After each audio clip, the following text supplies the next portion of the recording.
Buenas noches, bienvenidos a Noctámbulos, el programa para la gente peleada con el sueño. Mi nombre es Vanessa Parra, psicóloga clínica de profesión, cínica de vocación. El día de hoy vamos a hablar de dioses y demonios en los sueños. Vamos a empezar diciendo que, tengo estos elegantes retrasos ecuatorianos del día de hoy, porque estoy hecha loca. Pasa que a veces uno se desorganiza, pasa que a veces uno se desarticula, que uno se desanuda. Me estoy robando un montón de palabras y transformándolas a la jerga popular para justificar mi muy nada elegante retraso. Pero en todo caso vamos empezando, vamos conversando, conforme se vayan conectando. Para mí es un gusto verles a continuación. Aparte que estoy muy emocionada de mi invitada del día de hoy. Es alguien que quiero un montón y que los demás también tengo mucho cariño, pero una amistad bastante larga en ese sentido. Así que vamos calentando dentro de toda la desorganización. Hasta medio despeinada estoy, cosas que pasan en esta vida de redes. Para eso tengo preparada una pequeña introducción, pero hoy de por sí todas las cuestiones, todas mis gestiones alrededor del programa están como en distintos lugares, incluso en un cuaderno. Entonces ahí verán que mi mirada va a estar un poco volátil. Vamos partiendo de la introducción, ¿no? El profeta Daniel vio en un sueño una serie de bestias que representaban poderosos gobiernos. El primero fue Babilonia y el último gobierna en nuestros días. Dios también utilizó un sueño para indicarle a José, el padre adoptivo de Jesús, que huyera de Egipto junto a su esposa y su hijo. Gracias a eso, Jesús se libró de morir en manos del malvado rey Herodes. Cuando éste murió, Dios se comunicó con José por medio de otro sueño y le dijo que regresaran a su tierra. ¿Por qué será que a través de los sueños, dentro de las prácticas religiosas, estos dioses, deidades, Dios en la cultura judeo-cristiana occidental, Shiva, Vishnu, dependiendo de qué otras creencias manejan y que igual son bienvenidas su compartir? ¿Por qué será que a través de los sueños nos hablan los dioses? ¿Qué lugar simbólico tienen? En contraposición a lo que acabo de presentarles, preparé como otra parte de la introducción, una parte muy contraria, muy propia también del espacio judeo-cristiano occidental. El título del texto que traigo ahora es La destrucción de Charles Baudelaire. El demonio se agita sin cesar a mi lado, flota a mi alrededor como un aire impalpable, lo respiro y siento que quema mis pulmones, llenándolos de ansia sempiterna y culpable. Sabiendo lo mucho que amo el arte, toma a veces la forma de la mujer más seductora y con especiales e hipócritas pretextos acostumbra mis labios a filtros degradantes. Lejos de la vista de Dios, así me lleva jadeante y hecho de cansancio al centro de los llanos del tedio, profundos y desiertos, y arroja ante mis ojos llenos de confusión vestiduras manchadas, heridas entreabiertas y el sangriento aparato que implica destrucción. Mucho se habla de deidades y sus antítesis. Cada cultura ha figurado personajes que encarnan estas representaciones y que derivan en distintas prácticas morales y sociales.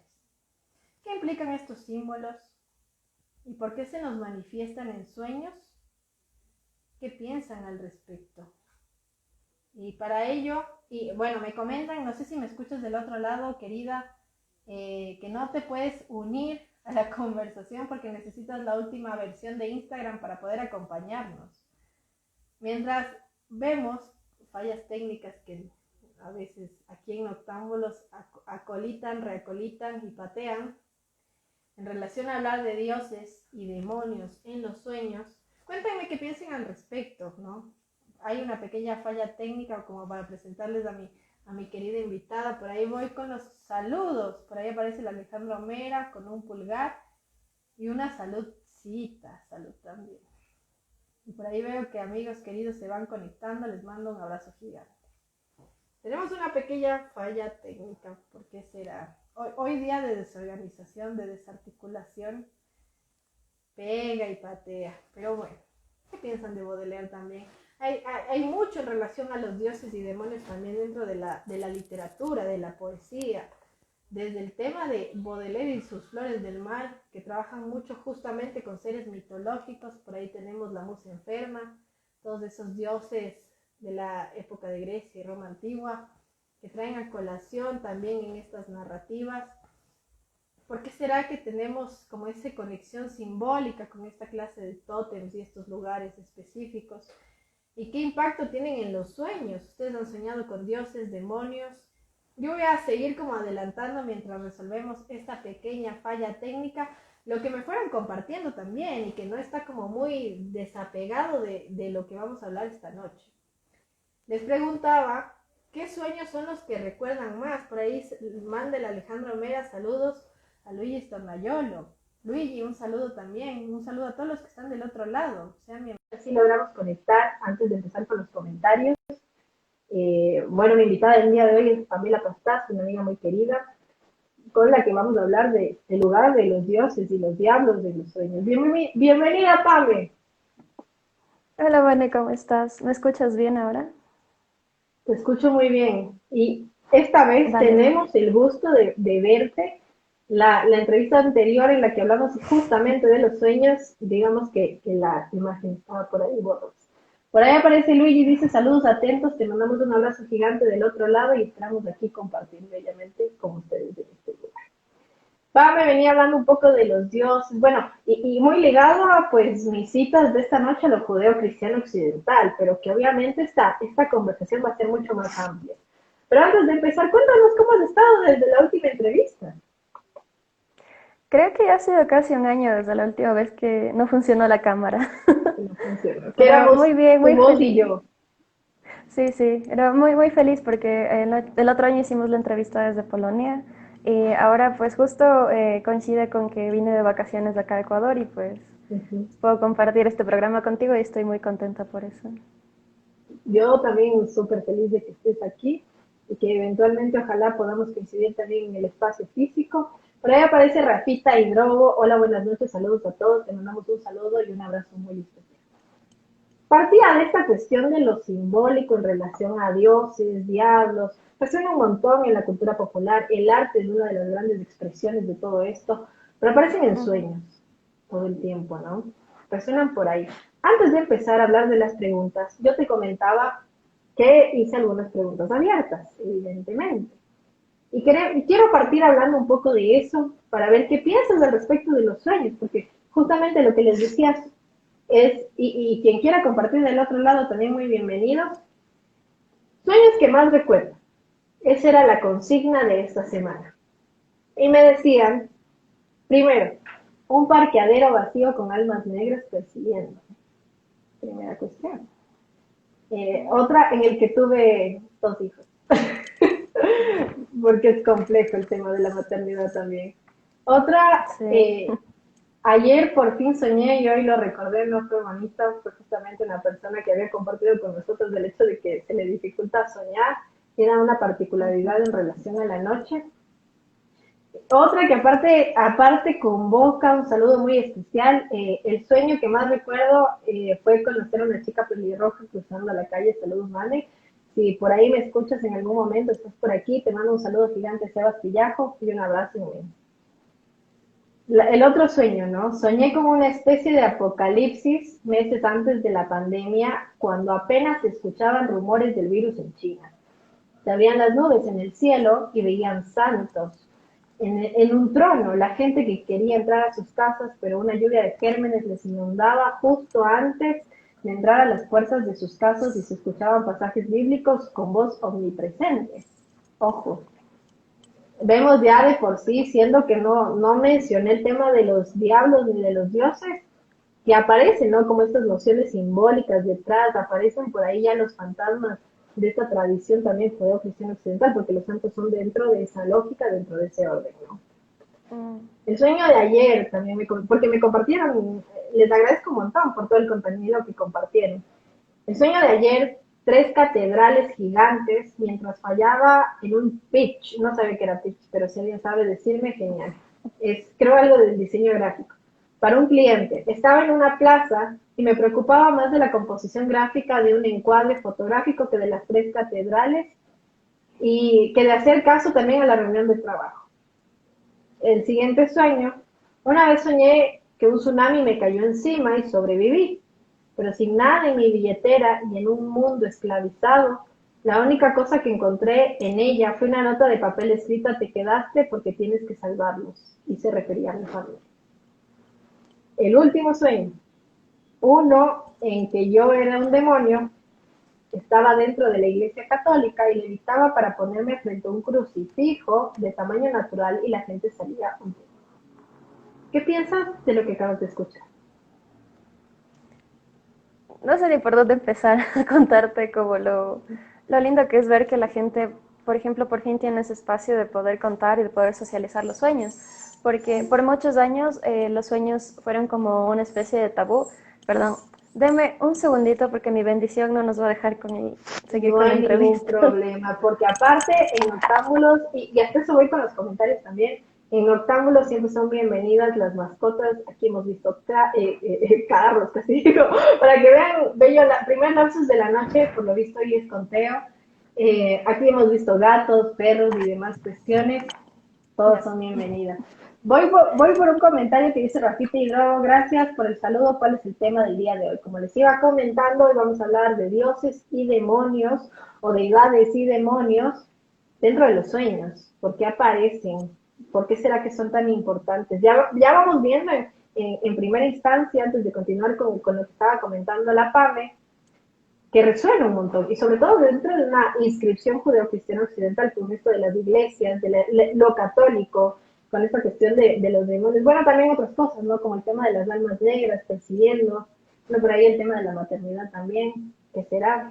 Bastante. Y la cuestión esta también de la chica pelirroja, ¿no? Este lugar del deseo de paso, como para abrir un poco más el campo. Continúa con lo que estabas diciendo, cuéntanos. Sí, bueno, perdón por la interrupción, pero mi perrito a veces hace esto en las clases virtuales y todo este tema de lo virtual. Yo les decía que a mí me da mucha felicidad como ver que la gente tiene ya esta apertura de hablar y de contar, así sea de forma a veces anónima o presentándose, sobre cuál es el contenido de los sueños, porque yo creo que de cierto modo por mucho tiempo, sea por un tema religioso o moralista, se ha visto los sueños como un poco un tema tabú, ¿no? Como algo que no se comparte tanto, algo que no se dice, o generalmente si es que no es un contenido admisible, tú no los socializas, ¿no? Entonces te puedes guardar, por ejemplo, este tema de tener dos hijos y o sea, anunciar que pueda, cómo socializar este deseo materno que puede haber en ti.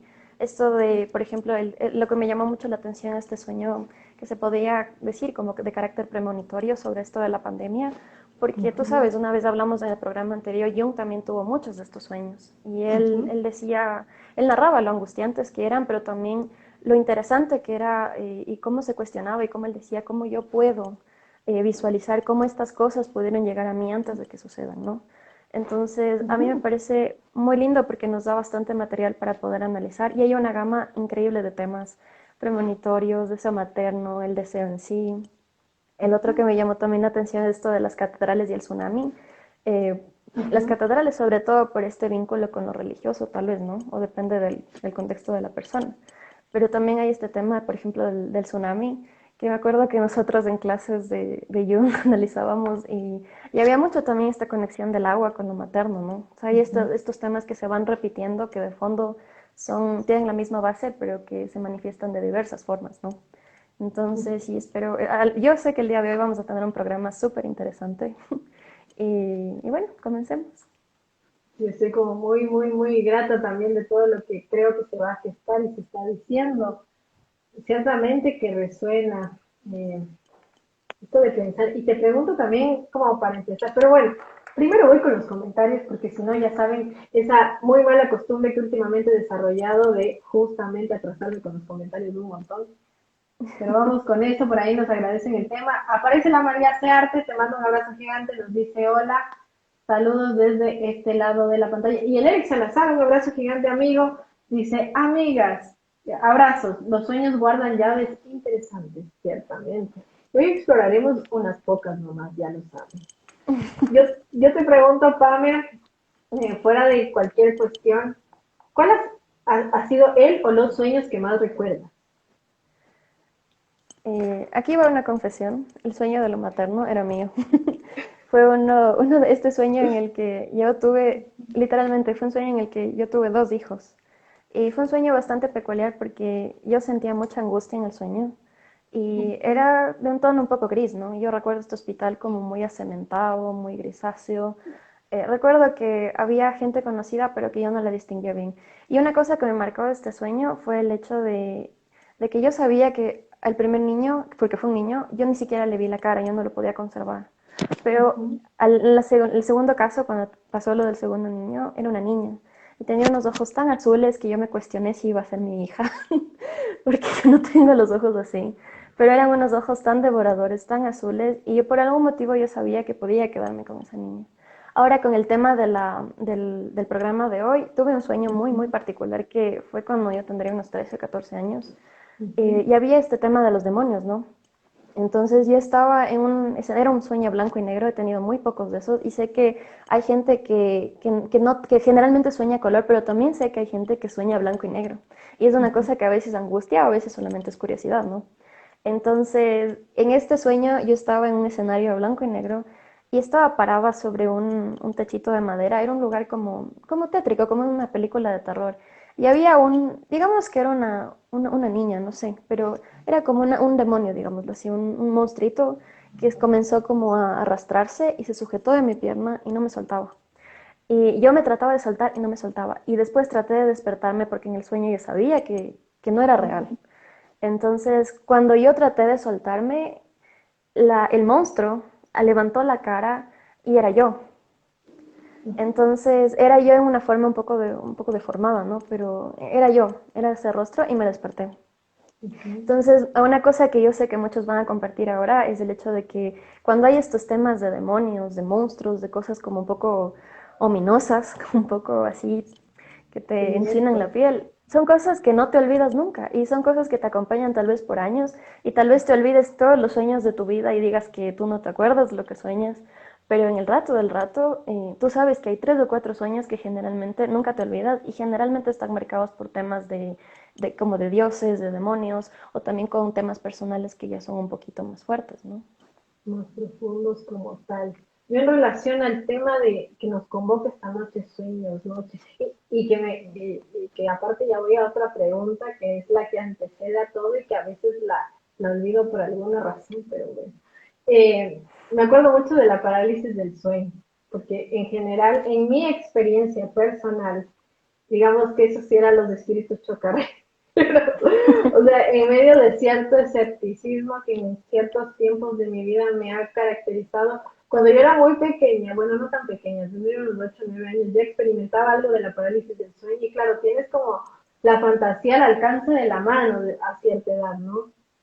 Y se me subía el diablo ese rato por poco y demás cuestiones. Aparte, criada en una familia que por un lado súper liberal y por el lado de mi abuelo súper religiosa. Entonces, aparte de esto, como con ciertas precedentes, ciertas instrucciones religiosas detrás, incluso el tema me acuerdo de alguna cuidadora que decía como si no te bautizas te lleva el demonio, y esos antecedentes vienen a formar algo de ese bagaje simbólico que cada uno va desarrollando y con el que habitamos el mundo, ¿no? Entonces, me acuerdo mucho de eso, más que sueños trágicos. Yo siempre tengo conversaciones de sueños que ves. Pero en ese sentido, más por ese lado, sueño como tal en relación a dioses y demonios, no lo recuerdo, no digo que no haya tenido, tal vez en algún momento, pero de otro corte sí, definitivamente. Pero eso es como en relación al tema y antes de continuar con los comentarios y con las siguientes preguntas. Ya les dije que hoy tengo como un formato más amplio, así como que tengo un cuaderno por acá y demás cuestiones, porque hoy sí, corriendo en círculos, pero aquí estamos conversando. Vamos a ver qué nos dicen en los comentarios. Aparece la Andre Medina, te mandamos un abrazo y un beso gigante. Andre dice un abrazo, Vane y Pame. Por ahí aparece el Fecho. Hola, bienvenido. Francisco Lincango ahí con su sorpresa alrededor de toda la conversa de hoy. Vayan contándonos igual sus sueños. Si quieren compartir algo, es bienvenido. Ya saben, aquí estamos hasta las 24 horas. Y entonces te pregunto, la hermosa pregunta, valga la redundancia que siempre olvido, ¿cómo te relacionas tú con la noche antes de empezar? Yo soy muy cercana a la noche y sé que no es algo que yo aprendí con el tiempo, porque es algo que me ha pasado desde que tengo conciencia. Desde que era muy niña, siempre, tal vez por una facilidad que me dieron mis papás de no tener un horario como muy temprano de sueño, no sé, pero yo tenía la oportunidad de hacer cosas en la noche y a mí me encantaba la noche. Por algún motivo mi cerebro se siente más despierto, me siento tal vez más en calma, o tal vez el clima, o no sé qué es, pero yo prefiero trabajar, pensar y cualquier cosa hacer en la noche. Me siento un poquito más conectada con la noche que con el día. Incluso a nivel de energía, no sé si le pasa a más gente, pueden decirlo, pero yo sé que pasa, que somos los búhos. Tal vez yo siento que mi cuerpo se empieza a aprender o a ser más productivo desde las 4 de la tarde. Yo desde las 4 de la tarde puedo estar hasta 2, 3 de la mañana. Tal vez los médicos digan que no es muy saludable, pero siento que es como yo funciono. Entonces, también sé que hay mucha gente que puede compartir esto y les agradecería que me digan que sí porque es algo que no es tan común, pero sí sé que hay gente que se siente un poco más activa en la noche que en la mañana. Yo comparto a mí la noche. Y bueno, es siempre esa cuestión de la energía en el sentido de volverse más activo es un arma de doble filo, porque así como pega para bien, pega para mal, y así como uno empieza a crear a veces mucho más en la tarde, noche, también se puede angustiar mucho más. Depende de a dónde vaya el rebote de energía que yo comparto, ciertamente. Como que procesos creativos en la noche a mí me vuelan en general. Y bueno, con esa premisa, ¿no? Porque siempre es, si hablamos de abecedario noctámbulo, hablamos de la noche para allá, parece Lady dice, aguanta hacer las cosas en la noche, ven que comparten, ya sabía que son noctámbulas y noctámbulos. Pero si hablamos de eso, entonces nos convoca los sueños, o lo que no nos acordamos que soñamos definitivamente. Y te hago la primera pregunta, ¿no? Alguna vez hablábamos, bueno, y recapitulemos un poco de eso también. Hablábamos de qué son los sueños, ¿no? Como ese gran misterio, justamente, de las neurociencias, de la neurología, de todas esas ramas que han tratado, pretendido descifrar algo de ese cerebro que a veces es más del orden de la física que de estas cuestiones, porque es una pregunta mucho más grande que una respuesta, ¿no? Cuéntanos un poco qué eran los sueños. Recapitulemos así brevemente lo que hablamos en el video anterior. Bueno, como ya saben, yo un poco leo las cosas desde lo jungiano, desde todo el tema de la psicología analítica y lo simbólico. Entonces, Jung como tal entendía los sueños y yo lo comparto como el escenario de los arquetipos, ¿no? Y en sí, no solo como un escenario, digamos, de esto teórico, de los arquetipos, sino como un escenario del contenido inconsciente. Entonces, es como que cada noche yo les puedo avasallar con un montón de tecnicismos, ¿no? Puedo decirles un montón de cosas técnicas, pero no es lo que compete. En esencia, Jung plantea de que en los sueños hay la posibilidad de acceder parcialmente a esos contenidos del inconsciente colectivo y también del inconsciente personal que generalmente se escapan a la conciencia o que por algún otro motivo no pueden todavía hacerse conscientes, ¿no? Entonces, teóricamente, en resumidas cuentas, eso es lo que como les puedo definir lo que es un sueño para Jung, ¿no?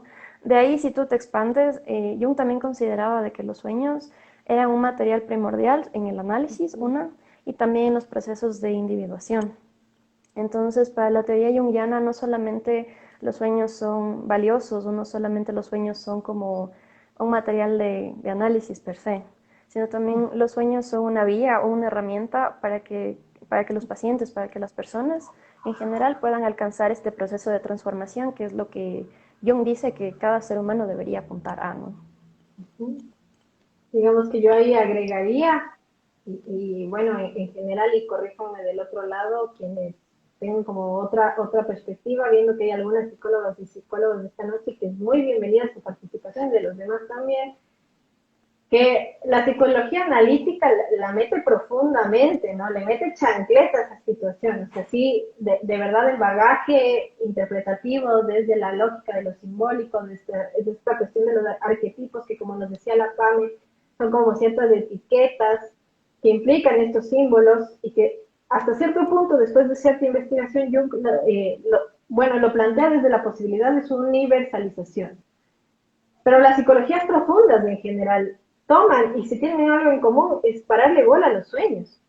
Esta cuestión de hacerle caso a los sueños justamente porque nos está hablando el inconsciente. La lectura que se hace específicamente para la interpretación va a ser muy particular, va a diversificarse bastante, pero por algo se toma esta cuestión que resulta también, como decían por ahí, un montón de puertas que se abren, como decía el Eric, ¿no? Entonces, es una cosa plena, es una cuestión enriquecedora. Artistas que también veo del otro lado, cuéntenos también cómo se llevan con el tema de los sueños. Voy a retomar el tema de los comentarios. Por ahí aparece Sol de Oro, bienvenido. Saludos aquí, estamos los sin sueño. Bienvenido y un abrazo gigante. Igual, dice la Mariace, yo igual me activo desde las 4 p.m. para que vean que es algo que nos convoca a muchos de nosotros. Entonces, como recapitulando un poco ese tema de los sueños, desde dónde habla también la PAME, cosa que también es muy importante, te pregunto, PAME, ¿cuál es el lugar del sueño en la cultura?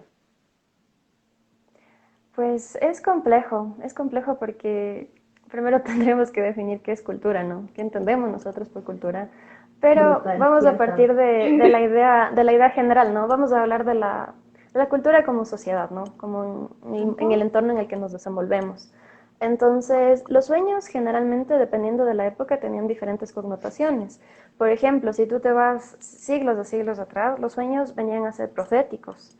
Y los sueños representaban una vía de comunicación para los pueblos primitivos, por ejemplo, entre ellos, entre lo terrenal y entre lo sagrado. Entonces también tú puedes ver testimonios de esto, hay no tanto muy antiguos porque estamos limitados por el tema de la escritura, pero muchos arqueólogos encontraron ya indicios de que siempre hubo como una necesidad de plasmar a plasmar acerca de los sueños, a hablar o la interpretación de los sueños ya tiene una historia mucho más antigua de lo que nosotros conocemos, ¿no? Ahora viene un problema. Los sueños no eran buenos o no eran malos, los sueños eran sueños.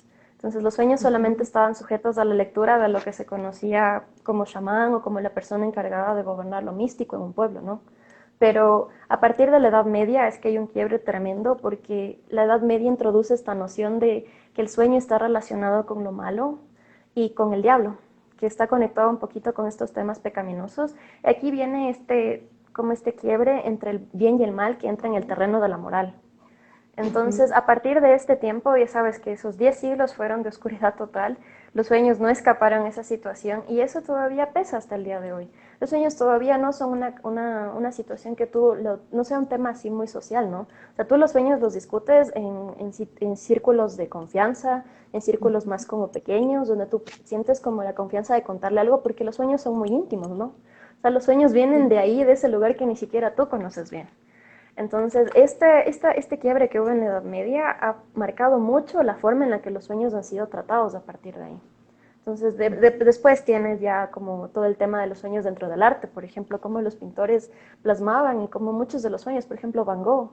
Van Gogh decían que primero él soñaba lo que pintaba. Entonces, literalmente muchas de las obras maestras que tenemos ahora concretamente, no vienen solamente de la pura creatividad, digamos, de la creatividad lúcida, de la creatividad consciente, sino muchos de estos materiales vienen de esa riqueza de lo que Jung llamaría el inconsciente colectivo. Ahora, si vamos más adelante, es en el siglo más o menos XVIII y XIX, con esto del Renacimiento que empieza a florecer las ciencias y que hay un interés, ¿no?, por averiguar qué es esto de los sueños y por darle un poquito más de lógica, porque también aquí comenzamos a caer en el tema de racionalizar todo, ¿no?, de encontrar un porqué y un tecnicismo para todo. Entonces ahí, bueno, ya después vas avanzando más y entra Jung y entra Freud y entran todos los temas después de las neurociencias, que las neurociencias con todos los avances que hay hasta hoy no han podido proporcionar una respuesta clara de para qué soñamos. Porque técnicamente no, ¿por qué y para qué soñamos? Hay algunos avances respecto de eso, pero si tú preguntas a una persona dedicada a las neurociencias, te puede dar toda una serie de argumentos, pero no te puede dar una respuesta muy concreta, ¿no? Entonces, socialmente y en la cultura ahora yo creo que los sueños también tienen mucho un tema de vínculo, un tema, por ejemplo, de conexión, de cercanía, de comunicación. Y por este mismo hecho de que si es que alguien te cuenta un sueño, si es que alguien te socializa, te confía un sueño muchas veces, significa de que te marca cierto nivel, ¿no? Cierta cercanía. Puede ser en ese sentido. También en el tema artístico, también en los sueños, uno puede justificar también lo que uno sublime en el arte también puede ser justificado como parte de los sueños, ¿no? Ujú. Entonces el campo es bien vasto, las utilidades que tú les puedes dar a los sueños son inmensas. Una cosa que me gusta mucho de estudiar las cosas desde la perspectiva de Jung es que empiezas y nunca acabas. Y cada día te sientes más ignorante. Entonces Cosa que es también una este tema, maravilla, porque si no, ajá, aprendes mucho. Y en este tema de lo social, por ejemplo, cuando tú ya comienzas a meterte en este campo de analizar las cosas dentro de una sociedad, por ejemplo, el tema de los sueños, ya te tienes que ir a otras ramas también. Entonces, para darles un ejemplo de lo diferente que es analizar un tema en nuestra sociedad, en nuestra cultura y salirte a otro lado, como Jung era muy afiliado a esto de la antropología, hay este etnólogo y antropólogo Malinowski, él se fue a las islas del Pacífico, al extremo así del Pacífico, donde no llega nadie, ni él, casi no llega. Entonces, él encontró ahí a los Trobriands, que en esta cultura descubrió algo súper simpático. Ellos, por ejemplo, manejan todo este tema de la magia, digamos así, como algo muy natural. Entonces, todas esas construcciones que nosotros tenemos respecto de qué es místico, qué es mágico, qué es, ujú, no sé, como algo fuera de lo racional, son muy diferentes, ¿no? Entonces, tú vas y les preguntas a ellos acerca de qué son los sueños para ustedes, qué son los sueños de aquí, y ellos te van a dar una respuesta súper diferente que no tiene nada que ver con todos los constructos teóricos que nosotros manejamos, porque para ellos no es un constructo teórico, para ellos es su día a día. Entonces, por ejemplo, cosas como que ellos utilizan la magia como fertilizante. Ellos utilizan la magia para todo. O sea, hay una receta mágica, como nosotros llamaríamos, hay una receta mágica para absolutamente todo. Lo mismo pasaba con los sueños. Entonces, los sueños para ellos eran de un valor muy alto, eran de un valor casi sagrado.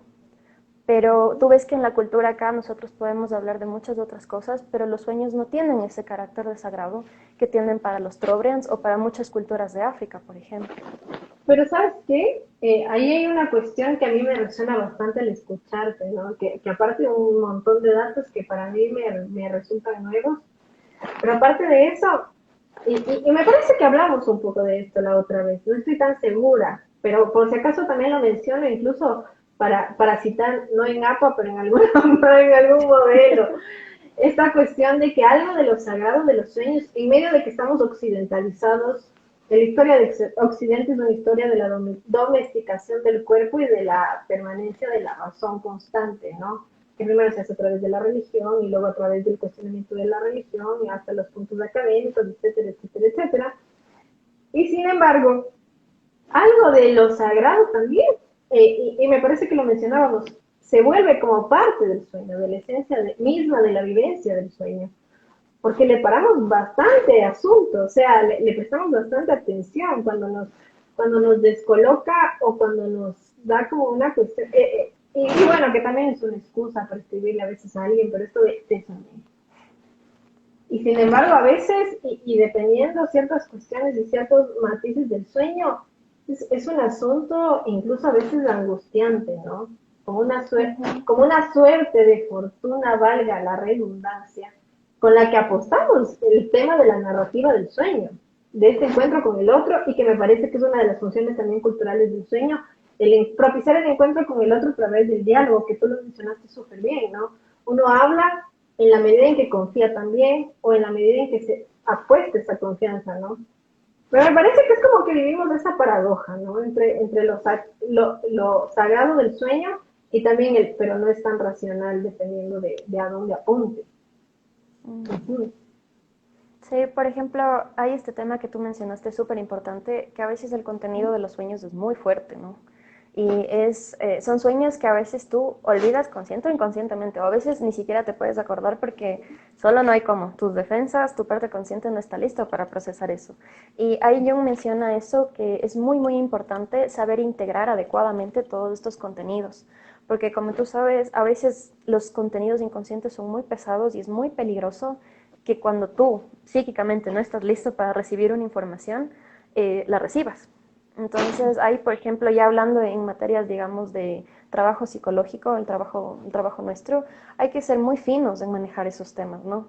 Hay que ser muy finos en saber cómo ayudar o cómo guiar al paciente para que pueda haber una integración adecuada, porque si es que no hay una integración adecuada de los contenidos, se puede generar un complejo a largo plazo, porque por más exagerado que suene, a veces se puede formar incluso un complejo, se puede formar algo como una experiencia traumática. Hay mucha gente que tiene sueños tan fuertes que después no quiere volver a dormir. Yo he escuchado, porque yo tenía pacientes en el hospital, nos decían, es que yo ya no quiero dormir, y le preguntaba, ¿por qué? O sea, cuéntame, ¿por qué ya no quiero dormir? Y nos decían, lo que pasa es que ya no quiero soñar feo.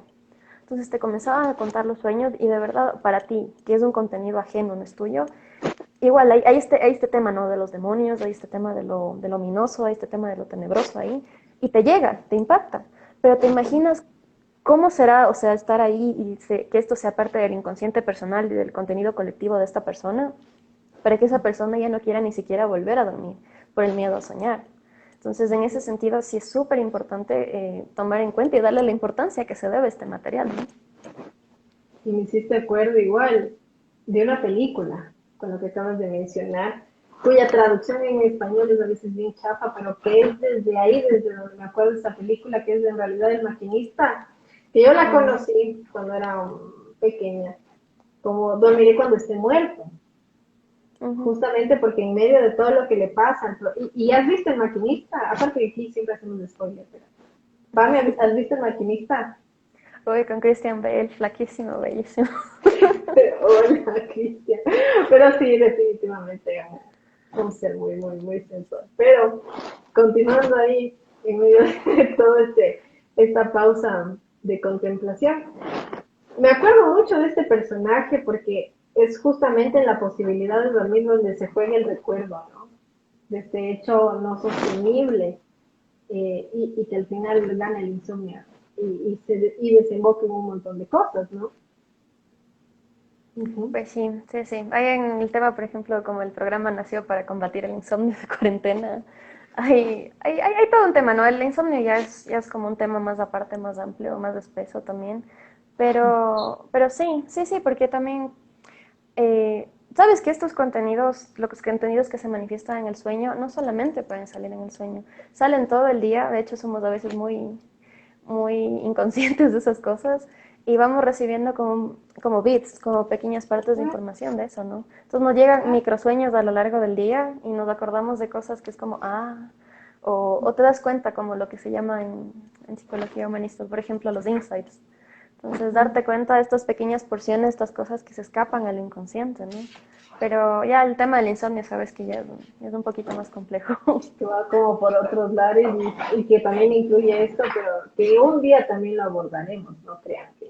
Entonces voy un poco con los comentarios y seguimos con el diálogo. Por ahí dicen, el arte de ciertos brujos es el de detonar los sueños de los cuales obtienen respuestas. Es como uno de los lugares que justamente planteaste. Por ahí dice la Mariace, yo en el tema del sueño perdí el año hace rato, soy un búho en la noche. En algún punto uno a veces está vive en otro uso horario. Lo irónico de la PAME es que cambia de uso horario constantemente. ¿Cómo lidias con eso de cambiar de usos horarios antes de continuar con los comentarios? Esta me parece una buena pregunta. Sabes que soy así un poco como agua. Es curioso que sea signo de fuego porque yo soy un poco agua. Yo me adapto rápido, no tengo muchos problemas por suerte porque sé que para otra gente es complicado, ¿no? A veces 2 horas ya es un desfase. No me ha representado un problema muy grande, pero también es porque he tomado como ciertas precauciones. Ponte, antes de venir, una semana antes, comencé a dormirme a las 4 o 5 de la mañana ya. O sea, a cambiar el horario ya desde ya y ya. Pero tampoco, si no hacía eso, no era mucho problema. Pero cuando tienes a veces los desfases, sí te afecta un poco porque te afecta un poco la lucidez. Porque, por ejemplo, a veces en los viajes te toca estar despierta más de 36 horas por conexiones de cosas. Entonces yo por eso sí digo, a veces sí sueño despierta, no bonito, pero sueño despierta. Y es como que mi cerebro está así, el peaje del inconsciente se abrió y están pasando cosas medio raras. Y a veces me ha pasado que tengo pensamientos, digamos, feos, o esos pensamientos un poquito como con cosas medio, no sé, tal vez demonios, tal vez como cosas raras, o a veces lo que le pasa a la gente con privación del sueño, que ve sombras, que escucha cosas o que se mueven cosas por aquí. Entonces, eso sí me ha pasado. Eso sí, sé que tal vez algunos de ustedes compartan también esa experiencia. Vamos a ir leyendo ahí, viendo todas las contribuciones también. Por ahí nos dice el Quito Bohemio, es fuerte lo del rompimiento del mundo de los sueños por la iglesia. Nuestros ancestros consideraban al mundo de los sueños como un espacio incluso más real que el cotidiano. Y de hecho, en culturas que todavía prevalece como esa importancia del sueño, esa lógica también prevalece, ¿no? Sí, eso es súper importante, súper interesante, gracias a quien lo mencionó, porque por ahí en los años 1900 algo, Edward Tylor plantea este tema del animismo desde la antropología, ¿no? Y concibe esto del animismo como las creencias o el sistema de creencias que tienen los pueblos primitivos o aborígenes o indígenas, como ellos lo llaman, eh, sobre que las cosas, los objetos o los seres, en este caso, digamos, por ejemplo, los demonios o los dioses, tienen alma, son también son animados. Entonces, ahora viene aquí este tema justo del rompimiento, es esto, ahí se muestra clarito, porque a nosotros nos tocó hacer un constructo, nos tocó explicar esto racionalmente para dar sentido a algo que para muchas culturas es algo natural, para que para muchas culturas, por ejemplo, la cultura indígena aquí, es súper como, es súper parte de lo cotidiano. No necesitas ponerle ni mucha ciencia ni mucha teoría, sino que más bien tienen ese carácter de sagrado, ¿no? Porque si tú ves en síntesis, los dioses y los demonios son seres supernaturales. La función primordial de ellos es conectar lo terrenal con lo sagrado y ser como mensajeros, ¿no? Entonces, ya que el mensaje o la presencia o la función sea buena, mala, divina o malévola, como tú lo quieras llamar, es diferente, ¿no? Pero hay para la gente, para muchos de los pueblos indígenas y aborígenes, hay esta conexión, ¿no? Y esta conexión es sagrada porque a la final te estás conectando con algo que va más allá de lo que puedes comprender. Me parece la importancia de la escucha del sueño, Claro. más allá de la jaula del sueño, cosa que realmente nos daría como ciertos respiros, ¿no? Y eso que yo soy una persona que casi nunca recuerda sueños, cuando recuerda, no siempre estoy tan contenta. A veces sí, a veces de hecho es muy aliviante soñar, pero en la mayoría de casos no me acuerdo y sin embargo son importantes. Voy a continuar con los comentarios. Veo que están utilizando la caja de preguntas, ya les he dicho que y ahora por ahí ponen cara de Pinocho. ¿Por qué ponen cara de Pinocho? Cuenten. Vamos con los comentarios. Dice el Francisco, El origen, qué buena película. Me trae a la mente esa película con lo que hablan ahora. Genoch Landea, perdón si no leo bien. Genoch Landaeta seguramente tiene una actividad cerebral nocturna y deben ser tratados en relación a todo lo que estamos conversando, ciertamente. María hace arte, pesadilla en la calle, el Freddy, el gran demonio, y que aparte no consumía. De eso hablábamos un poco cuando hablábamos del tema del terror, de las mujeres en el terror, que fue el programa anterior, PAME, y que en algún momento también hablábamos de angustia y tecnología, y la angustia nos lleva al terror, ¿no? Pesadilla en la calle, que aparte era lo que uno veía en el Canal 5 a medianoche a veces, ¿no? Que cuando ya todo se acababa, estaba Freddy Krueger fiel a la infancia de mi época, de la adolescencia de mi época, no sé el resto de épocas, pero a la mía de los niños de los 90, sí estaba ahí, siempre fiel el Freddy, así. ¿Tú le llegaste a ver en el Canal 5 al Freddy? Toda la vida. Cómo era un búho después de las 10 de ese cine de... Tenía un nombre, era un nombre especial ese segmento. Sí, tenía un nombre, sí, era algo, pero te Noches de mandaba, Oscar creo que era. pero era como que la trascendencia de lo trágico, así, incluso hasta usted me vi ahí. O sea, es Sí, una sí, cosa sí, ya sí, sí. particular. Sí, Pero de hecho mi gusto en cine se inauguró gracias a Telesistema, que en esa época, porque a veces habían buenas películas que a esa edad no debería estar viendo, pero sí habían buenas películas. sí hablábamos de eso, ¿no? El 8, el 4, todo lo que uno exploró por ahí. En algún momento compartíamos de eso, igual el American Beauty que yo vi en el 8 la primera vez cuando era pequeña. Y luego años después entendía lo que estaba viendo, pero sí, ciertamente. Entonces, por ahí nos mandan un saludo muy cálido, el Alejandro Mera, te mandamos un saludo cálido también. Entonces, desde este lugar y esta cuestión, y retomando un poco el tema del Freddy, ¿no? Que viene a ser como una de las caras demoníacas del sueño. Que viene a ser eso que te atrapa y que te puede destruir desde ese lugar, ¿no? ¿Qué Ujú. implica eso, Pami? Eso, bueno, es complicado hablar como en general, ¿no? Pero yo sí creo de que a veces este recurso de ponerle cara al mal, a lo maligno, a esto que te da miedo, también es un mecanismo de defensa y es una forma de poder materializar este miedo, ¿no? Porque hay un problema muy grave, es que cuando tú no puedes ver lo que te da miedo, no puedes ver lo que te ataca, se vuelve aún más grande, más ominoso y más difícil de llevar. Entonces yo creo que esto viene desde hace muchos, muchos siglos, desde los primeros seres humanos que trataban de batallar con un montón de cosas que no entendían alrededor de ellos. Y que esto ha venido, para mí, en mi forma de ver la vida, esto ha venido de cierta forma, lo hemos heredado, ¿no? Entonces, todas estas defensas, estas formas de materializar, fueron una forma de no, de darle nombre, de darle forma, de darle una cara a aquellas cosas que les daban miedo y que no sabían explicar, ¿no? Entonces yo creo que también ahora nos pasa mucho de que tenemos estos recursos visuales, estamos un poquito recargados de todo lo visual y nos agarramos de estos recursos, nos agarramos de estas herramientas, de estas imágenes, de estos monstruos encarnados por actores, ¿no? O tal vez por ciertos personajes o en libros también que pasa. Y nos agarramos de esto para poder darle forma a nuestros miedos, ¿no? Porque entonces de pronto lo que soñamos de este ser maligno, esta cara, estos colores, todo, porque el sueño no solamente es visual, el sueño es un compendio de emociones, sensaciones, es toda una bola de cosas, se le llama así. Entonces, nos agarramos de todo esto para poder dar una cara, una forma a lo que nos atormenta, digamos, de esta forma. Entonces, esto también es súper importante porque en el momento en el que tú trabajas en el análisis de sueños, tienes que fijarte todo lo que te dicen, no solo de la experiencia de cómo relatan lo visual, ¿no? De si es feo, si es grande, si es verde, si es amarillo, no, sino que tienes también que, sobre todo, explorar en el miedo de la persona, en saber, o sea, qué te produce, qué te atrae, qué es lo que te recuerda, a qué episodio, a qué momento de tu vida te recuerda, ¿no? Entonces, cosas así tienes que ponerle mucha atención. Ahora, si vamos un poquito más a Jung, en los sueños tenemos mucho esto del contenido de la sombra, ¿no? De esta parte como oscura, de esta parte que a veces es mal vista, pero en realidad yo siento de que es una parte que es necesario ponerle atención y trabajarlo. Entonces, ya en el tema de lo simbólico, es muy importante que nos demos cuenta de cada pedacito, ¿no? Del sueño, de cada pedacito de todo este personaje, de todo esto que nos da como repelús, de todo esto que nos atormenta un poco, para entender de dónde viene y para entender qué es lo que estamos, digamos, materializando en ese sueño o en ese personaje o en ese demonio que, por ejemplo, que estamos viendo en el sueño.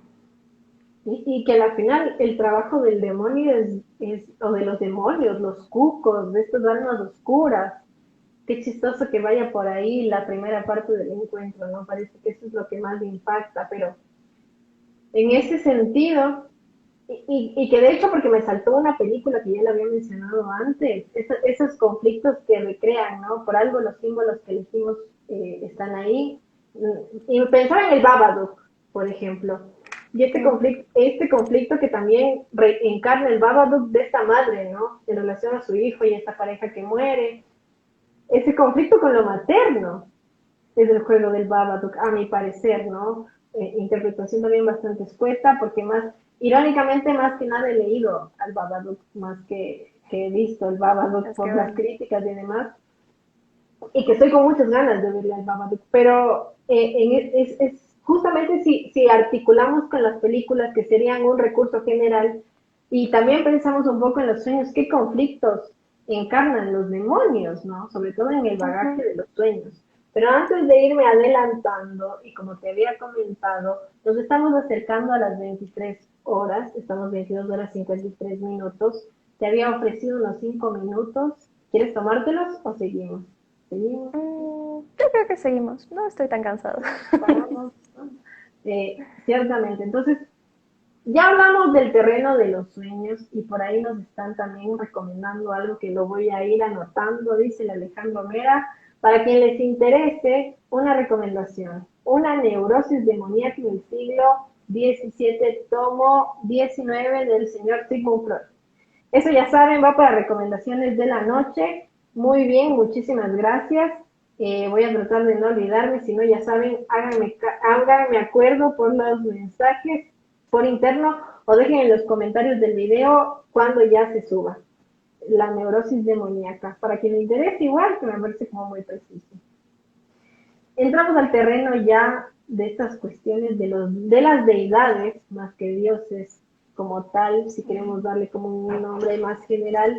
Y también hice una pregunta al respecto, la hice vía Facebook, y quisiera empezar esta segunda parte dando lectura a las respuestas que tengo justamente aquí bien abiertitas. La pregunta era, antes de empezar con las preguntas bien relacionadas, ¿cuál es el lugar de las deidades y los demonios o espíritus malignos en la cultura ecuatoriana?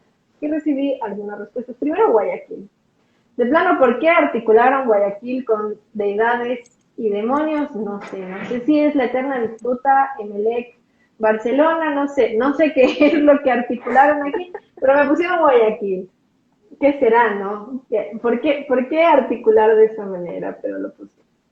De ahí decía por ahí alguien, en lo sagrado, en las creencias religiosas, en los mitos y tradiciones, en las cosas antiguas y en la mentalidad curuchupa también. Ciertamente estamos atravesados mucho por estos conceptos desde tiempos inmemorables, dos culturas que parecen tan distintas y que se encontraron de forma tan abrupta, tenían esta cuestión de lo religioso bastante y como que incrustada, ¿no? Bastante vívida, bastante protagónica en sus relaciones, ¿no? En general. Las quebradas, decían por ahí, en relación a lo demoníaco y a los dioses dentro de la cultura ecuatoriana, ciertamente. Y esta cuestión de, como tú decías, del agua, yo pensaba cuando leí esta respuesta de las quebradas, ¿cómo asociamos mucho? Por ejemplo, hay santos que se supone que se manifiestan en cascadas, ¿no? Ujú. Pero también alrededor de las cascadas están ciertos duendes, demonios y otras entidades que también están bien presentes en la narrativa ecuatoriana, ¿no? Sí, justo con lo que mencionas, todo este tema de las cascadas, tiene que ver, los espacios sobre todo vacíos, los espacios oscuros, me recuerda bastante al arquetipo de lo materno. Uh-huh. Entonces, tú sabes que el arquetipo, todos los arquetipos tienen dos caras, ¿no? Hay esta dualidad, siempre hay la luz y la sombra un poco ahí. Entonces, como el arquetipo de lo materno, en un lado es la creación, es la vida, en el otro lado también es un poco lo oscuro, lo tenebroso, la muerte, ¿no? Uh-huh. Entonces, tú ves y asocias, y a veces en las quebradas, generalmente en las quebradas, no siempre, pero en las quebradas hay vacíos oscuros, o también hay agua, o riachuelos. Entonces, es complejo analizar, o sea, con el espacio, todo esto de los mitos alrededor de las quebradas, por ejemplo, pero sí puedes ver de que hay un elemento común, ¿no? Al menos aquí en el país. Entonces, hay todo este tema de lo materno, de lo que le tenemos miedo, de donde no debemos ir, de donde tal vez no debemos volver, tal vez de donde venimos, pero a donde no debemos volver del todo. Y hay estas señales de, tu mamá te dice, no vayas por allá que está oscuro, no vayas por allá que te caes, no vayas por allá que te puedes perder, que te puede pasar algo. Entonces también un poco es en el lenguaje, ¿no? Que se construyen todos estos temores, todos estos mitos, estos miedos, que uno es como profecía autocumplida, que mamá te dice, te vas a caer y te vas de oreja, entonces te vas de oreja. Y con Y yo gusto, creo que, es ajá, práctico, encima hay sangre, ciertamente. sí, yo creo que como seres humanos, esto es muy común, esto sabemos todos, somos contadores de historias naturalmente. Nos encanta contar historias, escuchar historias y narrar y inventarnos historias, sobre todo aquí en la cultura ecuatoriana. Entonces, la cultura ecuatoriana está muy vinculada al discurso, está muy vinculada a la narrativa, está muy vinculada a la palabra. Entonces, aquí todos, por ejemplo, muchos de los miedos que tenemos nosotros vienen de papá y de mamá, tal vez, o de la familia, de los abuelos. O sea, a veces son miedos ajenos que uno termina heredando. Y toda esta sensación como de lo demoníaco, como de lo que te da miedo, a veces no entiendes bien y te pones a pensar, no sé por qué yo le tenía miedo a bajar al desván, por qué yo le tenía miedo a las quebradas, por qué yo le tenía miedo a hacer ciertas cosas o a salir de noche. Y te das cuenta de que a veces esos miedos no son tan tuyos, ¿no? De que esos miedos son, es que mi abuelita me decía tal cosa. Entonces, por ejemplo, veo que mencionan los arcoíris, por ejemplo, esto de que al final del arcoíris había una Olla olla de de oro, que oro. era la casa del duende, cosas así. Pero sabes que varía mucho la narrativa dependiendo de la familia, ¿no? Y dependiendo de como de tu, ¿cómo se dice? Background, como de todo lo que te rodea, toda tu historia familiar y personal. Cada familia maneja diferentes mitos, ¿no? Diferentes leyendas, diferentes formas de manejar el temor. Y yo siento que en Ecuador tenemos una particularidad de que educamos con el terror, de Sí, que educamos aterrorizando a los niños. la fábula de Entonces, Esopo ajá. preferida es desde el terror, sí, Claro, ciertamente, ¿no? entonces así tú educas, ¿no? Tú piensas que educas, pero que en realidad yo siento que estamos haciendo desde lo ecuatoriano, y digo estamos porque no es como ellos, ¿no? O sea, todos somos Todos parte de este nosotros, discurso. claro. Entonces, todos nosotros somos parte de toda de esta situación, ¿no? Entonces, es pensar, de repensar y tal vez ahora cuestionarnos, porque, sabes, en muchas veces en terapia uno se da cuenta de que estas cositas, estos cuentitos, a veces sí dejan huella en los niños y a veces pueden generar hay una pequeña bolita o un pequeño como complejo que está ahí y que a veces representa como una molestia para la persona. Entonces es bien interesante todo este tema de cómo se ensambla en la cultura ecuatoriana todo esto del temor, de los cuentos, de los mitos, del miedo y todo eso. A propósito de lo que mencionas, y porque justamente estamos incluidos en esa lógica, vos, ¿qué identificas de tus mitos familiares alrededor de eso?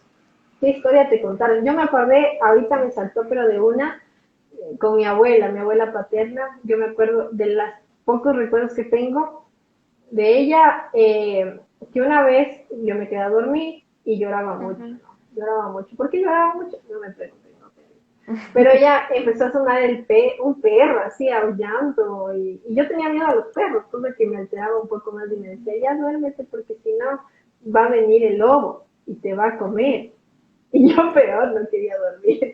Pero, pero me acordaba de eso, por ejemplo, o la típica que te decía, te va a llevar el ropavejero. Y una vez me pasó, yo tendría ya unos 21 años, y estaba por la calle, estoy caminando, no toda yo como siempre. Y aparte que fue una de las primeras veces que me dijeron señora, entonces esas cosas no se olvidan, las primeras veces que te dicen señora, hasta que ya te gusta que Marcado te aquí. digan señora, te queda huella. Hablando de demonios, entonces la cuestión es que una vez iba yo por la calle y una niña lloraba un montón. Y la mamá le dijo, ya, cálmate, porque si no te regalo a esa señora. Y yo así, yo no quiero Sí. niños y no me diga señora. Entonces ahí el demonio fui yo, en cambio. Pero claro, y pensar desde mi lugar, en algún momento me acuerdo que una vez en el colegio también, en secundaria, estaba sentada con una amiga que bueno, estábamos ahí, y era una casa abierta y todo el mundo estaba, y nosotros nos sentamos en un rincón y se nos empezaron a acercar unos niños, ¿no? Y los niños nos decían, ¿y ustedes que están exponiendo? Y nosotros solo estábamos sentados, o sea, ni siquiera estábamos haciendo nada, pero ahí está una foto de eso. Y con esta man empezamos a contarles historias de terror súper turras, así con Slenderman y todo, y que por eso tenían que portarse bien. Entonces, recuerdo mucho esto, ¿no? De replicar, aunque sea desde el juego, justamente las narrativas de terror. Y con este mensaje de por eso se tienen que portar bien. Aparte. Entonces me da mucha gracia eso. ¿Tú qué te acuerdas? Uy, algunas. De hecho, creo que tenemos algunas similares. Esto del ropavejero. O mi abuelita me acuerdo que me sabía decir lo de Mariangula. Me decía Ah, que sí. si es que salgo de noche, si es que me quedo hasta muy tarde, que me va a venir Mariangula y que me va a llevar. Y yo aterrorizada de las cosas oscuras, ¿no? Entonces, ponte, una cosa que ahorita mencionabas es súper interesante porque a nosotros digamos, los demonios con los que nos educan de alguna forma son híbridos. Porque Ujú. nosotros no solo venimos de una sola herencia, tenemos muchas herencias, pero yo creo que somos parte también de este bagaje indígena y también del bagaje católico que viene representado por la conquista, ¿no? Entonces, Ujú. todos estos mitos, de todos estos cuentitos y todo, tú ves ahí como la hibridación de las culturas y te das cuenta, ¿no? Y bueno, digamos, uno de los efectos, no sé si positivos o negativos, pero están ahí, están en la narrativa, en los cuentos y se enriquecen. Y la forma en la que tú construyes todos estos demonios cambia.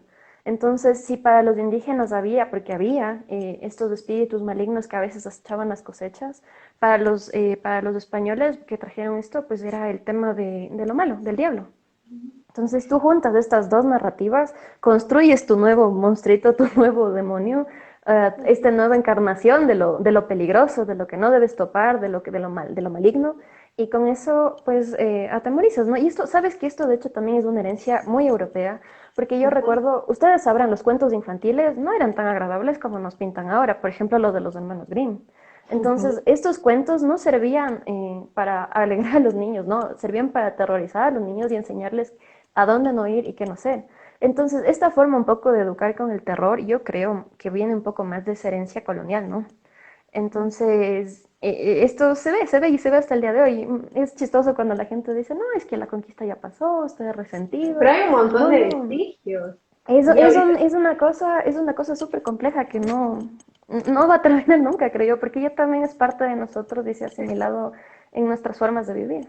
es que es parte de esa transformación, es parte del producto que somos. Y ahorita que dices esto, que traes a colación el tema del sincretismo, y que a la final, ¿no? Trayendo así como una frase bastante que resuena en algunos sectores de esto de que el infierno siempre son los otros.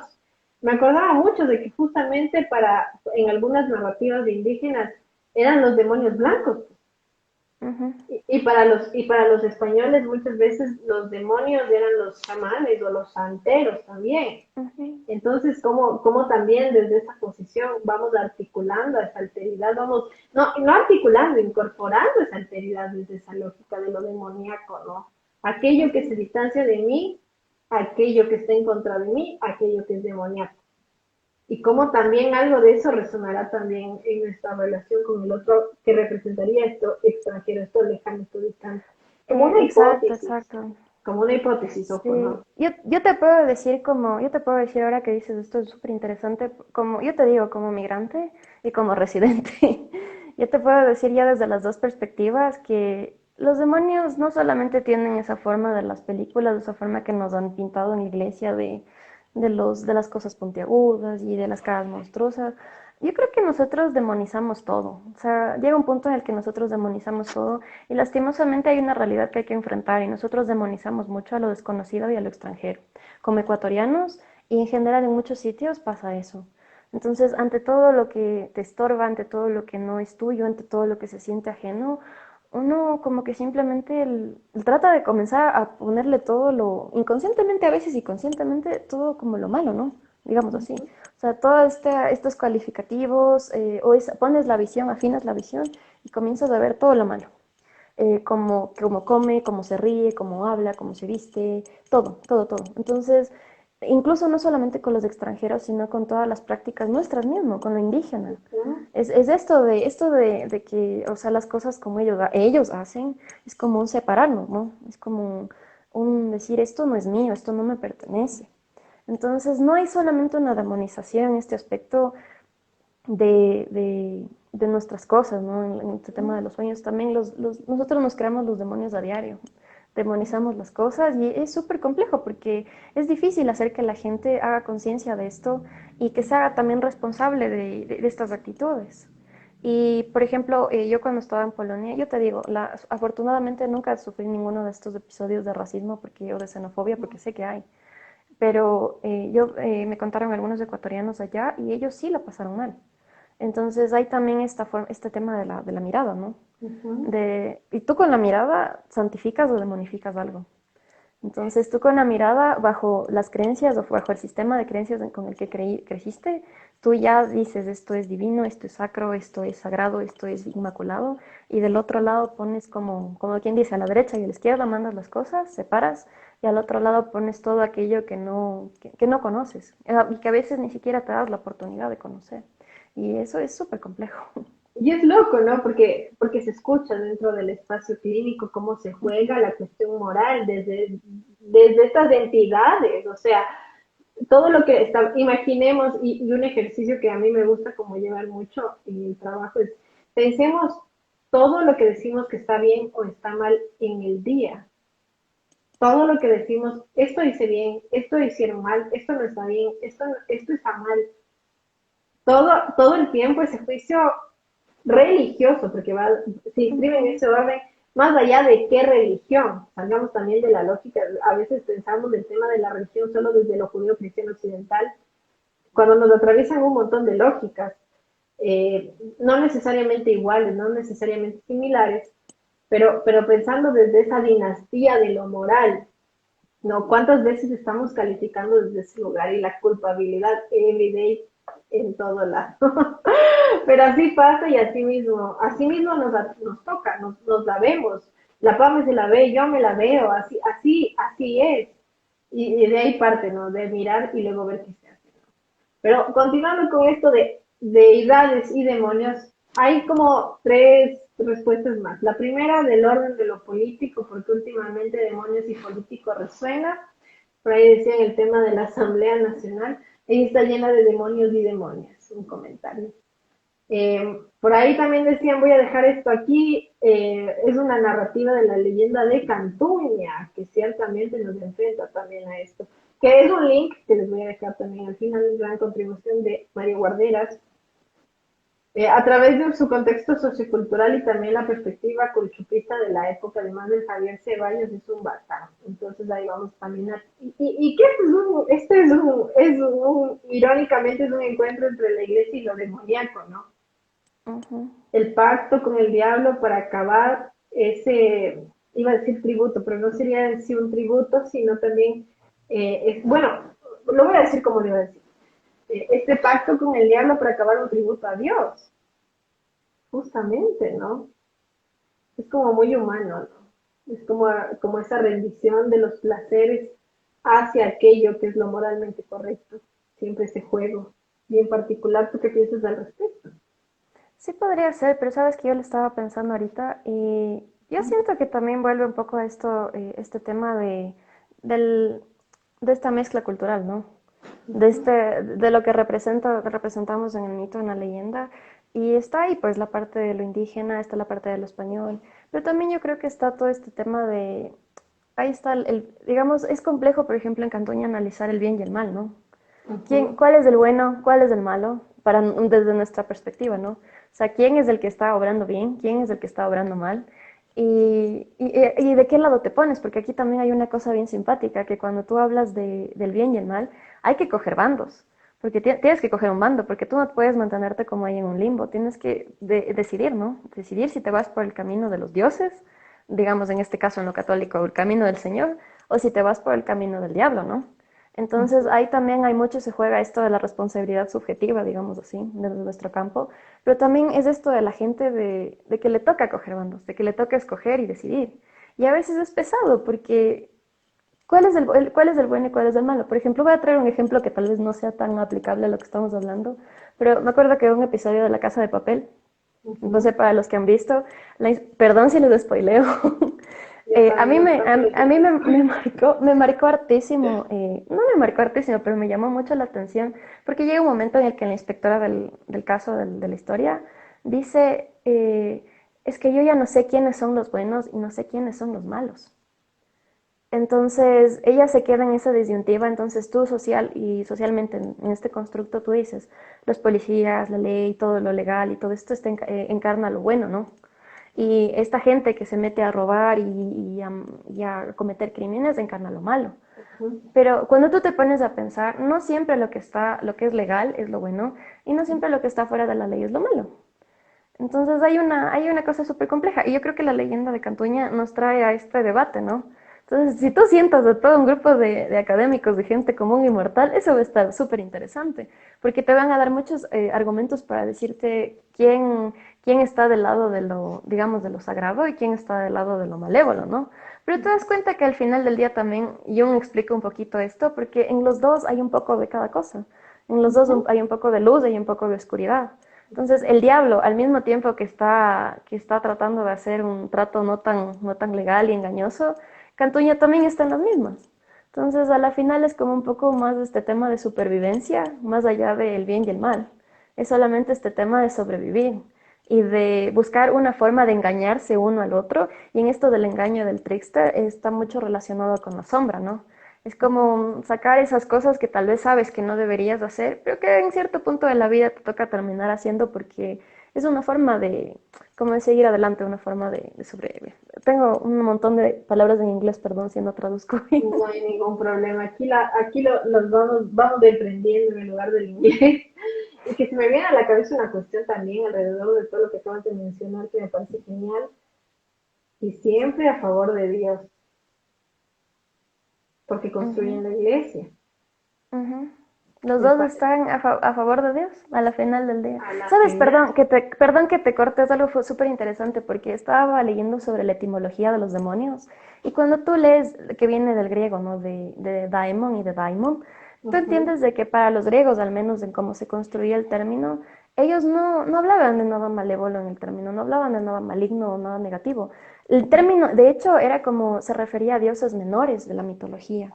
Entonces, Ujú. ahora viene otra cosa más compleja porque no es lo que significan las cosas, sino es como el significado que toman o que nosotros le damos en la cultura.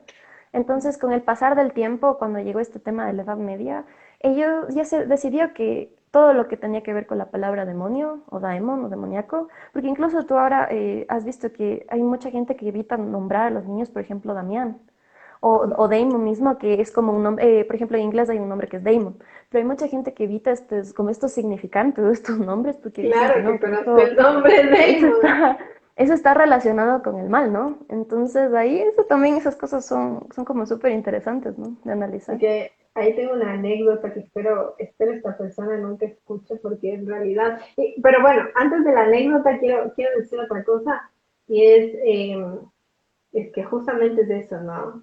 Y que creo que es también un debate muy a la ecuatoriana de lo que ayer, bueno, hoy en la madrugada me permití decir un montón de palabrerías. Existe el bien y el mal y Cantuña. Y los ecuatorianos somos Cantuña. Entonces, esa es la condición humana, ¿no? Y hay algo que entender dentro de la lógica de la condición humana, que si bien es cierto, como la PAME lo menciona, lo trae a colación desde lo junguiano, esta categoría de las sombras, desde el psicoanálisis se va a hablar o del rasgo de perversión, otros autores van a hablar de la pervertibilidad, de la corruptibilidad. Hay algo de nosotros que y lo voy a decir en estos términos porque creo que es así, que le muestran las nalgas a la ley. Claro, Porque es eso, o sea, porque se las juega pícaramente con la ley. Pero es algo muy ujú, humano. Y es algo que van a encontrar en cualquier cultura y que para poder vérselas y hacerse cargo, como dice la PAME, que creo que es una cuestión primordial, hay que cachar que está ahí, pues. Hay que darle su lugar también para ver cómo opera desde uno y ver hacia dónde se dirige también. Entonces, claro. en ese, y digo, uno le muestra las nalgas a la ley, porque es también bastante infantil. Es Sí, una condición que no puedo decirle innata, porque qué es realmente de lo que mantiene el ser humano es innato, pero en ese sentido, por lo menos a nivel de prácticas simbólicas, creo que muy poco es innato, pero también, desde mi perspectiva, ojo, pero también esta cuestión, ¿no? De cómo siempre estamos como, es que la ley estorba, es que lo bueno a veces estorba, y nos acordamos de lo malo, es chistoso, ¿no? Hasta en vivencias. No nos acordamos de los tiempos de larga, digamos, tranquilidad y neutralidad, sino de todos los polos alrededor de eso, pero ujú, esa cuestión particular que me resonaba, y también sobre lo que mencionas, voy a traer una anécdota de una persona que también respeto mucho porque fue un profesor mío, y muy, muy pilas, pero ahora nosotros teníamos en la universidad una materia llamada Jesucristo y la persona de hoy. Ahora veo que ah, también han cierto. sacado un grupo de estudio de Freud y la persona de hoy, me parece. Me Wow. imagino, me imagino que apelando también un poco a esta lógica de Jesucristo y la persona de hoy. Interesante. Y mi profesor se llamaba Johann Damon, el Demon. Y muy, muy brillante para el tema de la teología, de hecho, como para abrirte como el campo de hablar de lo religioso desde cuestiones mucho más amplias. Incluso una clase una vez, y eso porque antes yo era cero celular, irónicamente, mírenme ahora, pero una vez nadie fue a esa clase y solo fui yo. Estuvimos 2 horas hablando sobre eutanasia y full cosa, súper, súper bacán, porque yo disfrutaba mucho esa clase con el Johann Tema, que daba Jesucristo y la persona de hoy. Eso como un paréntesis cuando dijiste Dema, que evidentemente me Sí, saltó a la sí, cabeza, sí. ¿no? Evidentemente. Ahora voy con los... Sí, sí, sí. ¿Sí? Continúa, No, sí, continúa. eso te decía, no nada más de que cuando tú escuchas, ¿no? Si estás en la universidad, ves la malla y dices, Jesucristo es la persona de hoy, Johannes Damon, Dema. te ríes, ¿no? Te ríes por la ironía de los sonidos, de los significantes que están ahí. Entonces, es como, ok, ¿cómo Johannes Damon está dando una clase de Jesús, ¿no? Porque uno es así de concreto, ¿no? Pero eso también te demuestra mucho como todo, cómo está tan insertado en nosotros esto de identificar rápido lo demoníaco, de identificar rápido todo aquello relacionado con el mal, ¿no? Entonces es bien interesante, es bien chistoso. Ciertamente. Voy con los comentarios de ahora sí, por ahí dice la Mariaste. Hoy le dije a mi esposo que me enganché con la serie de David Lynch en Netflix porque vi una imagen de un hombre tipo sombra. Y dijo que eso he visto yo en sueños o he estado semi dormida, hablando de las imágenes tipo sombra. Mira tú, qué interesante como para leerlo, ver qué sombras se están manifestando ahí. Por ahí también dice el Quito Bohemio. Aquí al diablo se lo llamaba Supay, o se lo llama Supay, pero el Supay ayudaba a la comunidad hasta que llegaron los curas con su diablo y se alteraron los roles y la función de este tipo de seres. Miren ustedes datos curiosos muy valiosos. Y el Fercho dice, en la vida real no hay ni malos, ni malas, ni buenos, ni buenas. Fuera de los cuentos todo es más complejo. Ciertamente que hay matices en varios sentidos. Y entender los matices es entender lo humano. Y poder hacerse cargo, que eso de plano, como la PAME lo ha ido mencionando varias veces, creo que es uno de los ejes centrales también de hablar de estas cosas. Entonces, en ese sentido, ya ven todas estas cuestiones muy particulares y todos esos matices sobre lo moral. Vean.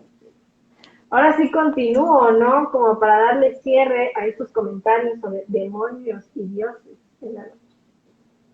A veces son panas de las clases subalternas o excluidas, a veces son víctimas de engaño como representación del deseo de liberación del dominio de la clase opuesta. Son vehículos de catarsis colectiva en las fiestas religiosas. Los verdaderos demonios de la cultura popular son el mal aire, el mal de ojo, el mal de montaña, los influjos de la calidad de la relación entre los seres humanos o de ellos con otras especies. Este igual me gustó mucho porque esta cuestión del mal de ojo es tan típico de la cultura y eso dentro de cualquier ámbito, ¿no? Sí, sabes que sí. Y ahorita que mencionan esto del mal de ojo, el mal aire y todo esto, saben que cuando uno revisa en todas las mitologías y en todos los sistemas de creencias, en toda cultura hay una cosa similar.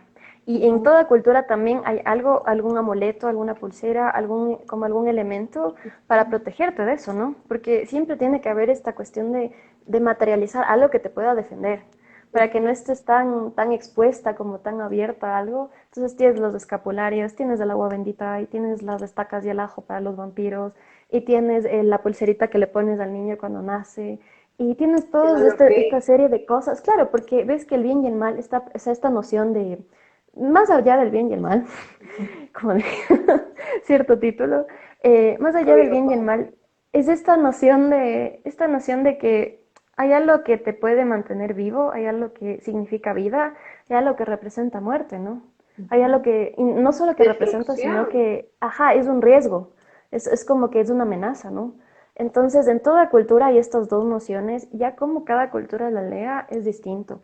Por ejemplo, respecto de los demonios, yo leí algo súper interesante porque en muchas culturas se sabe de que hay registros antes de los dioses, de registros de los demonios.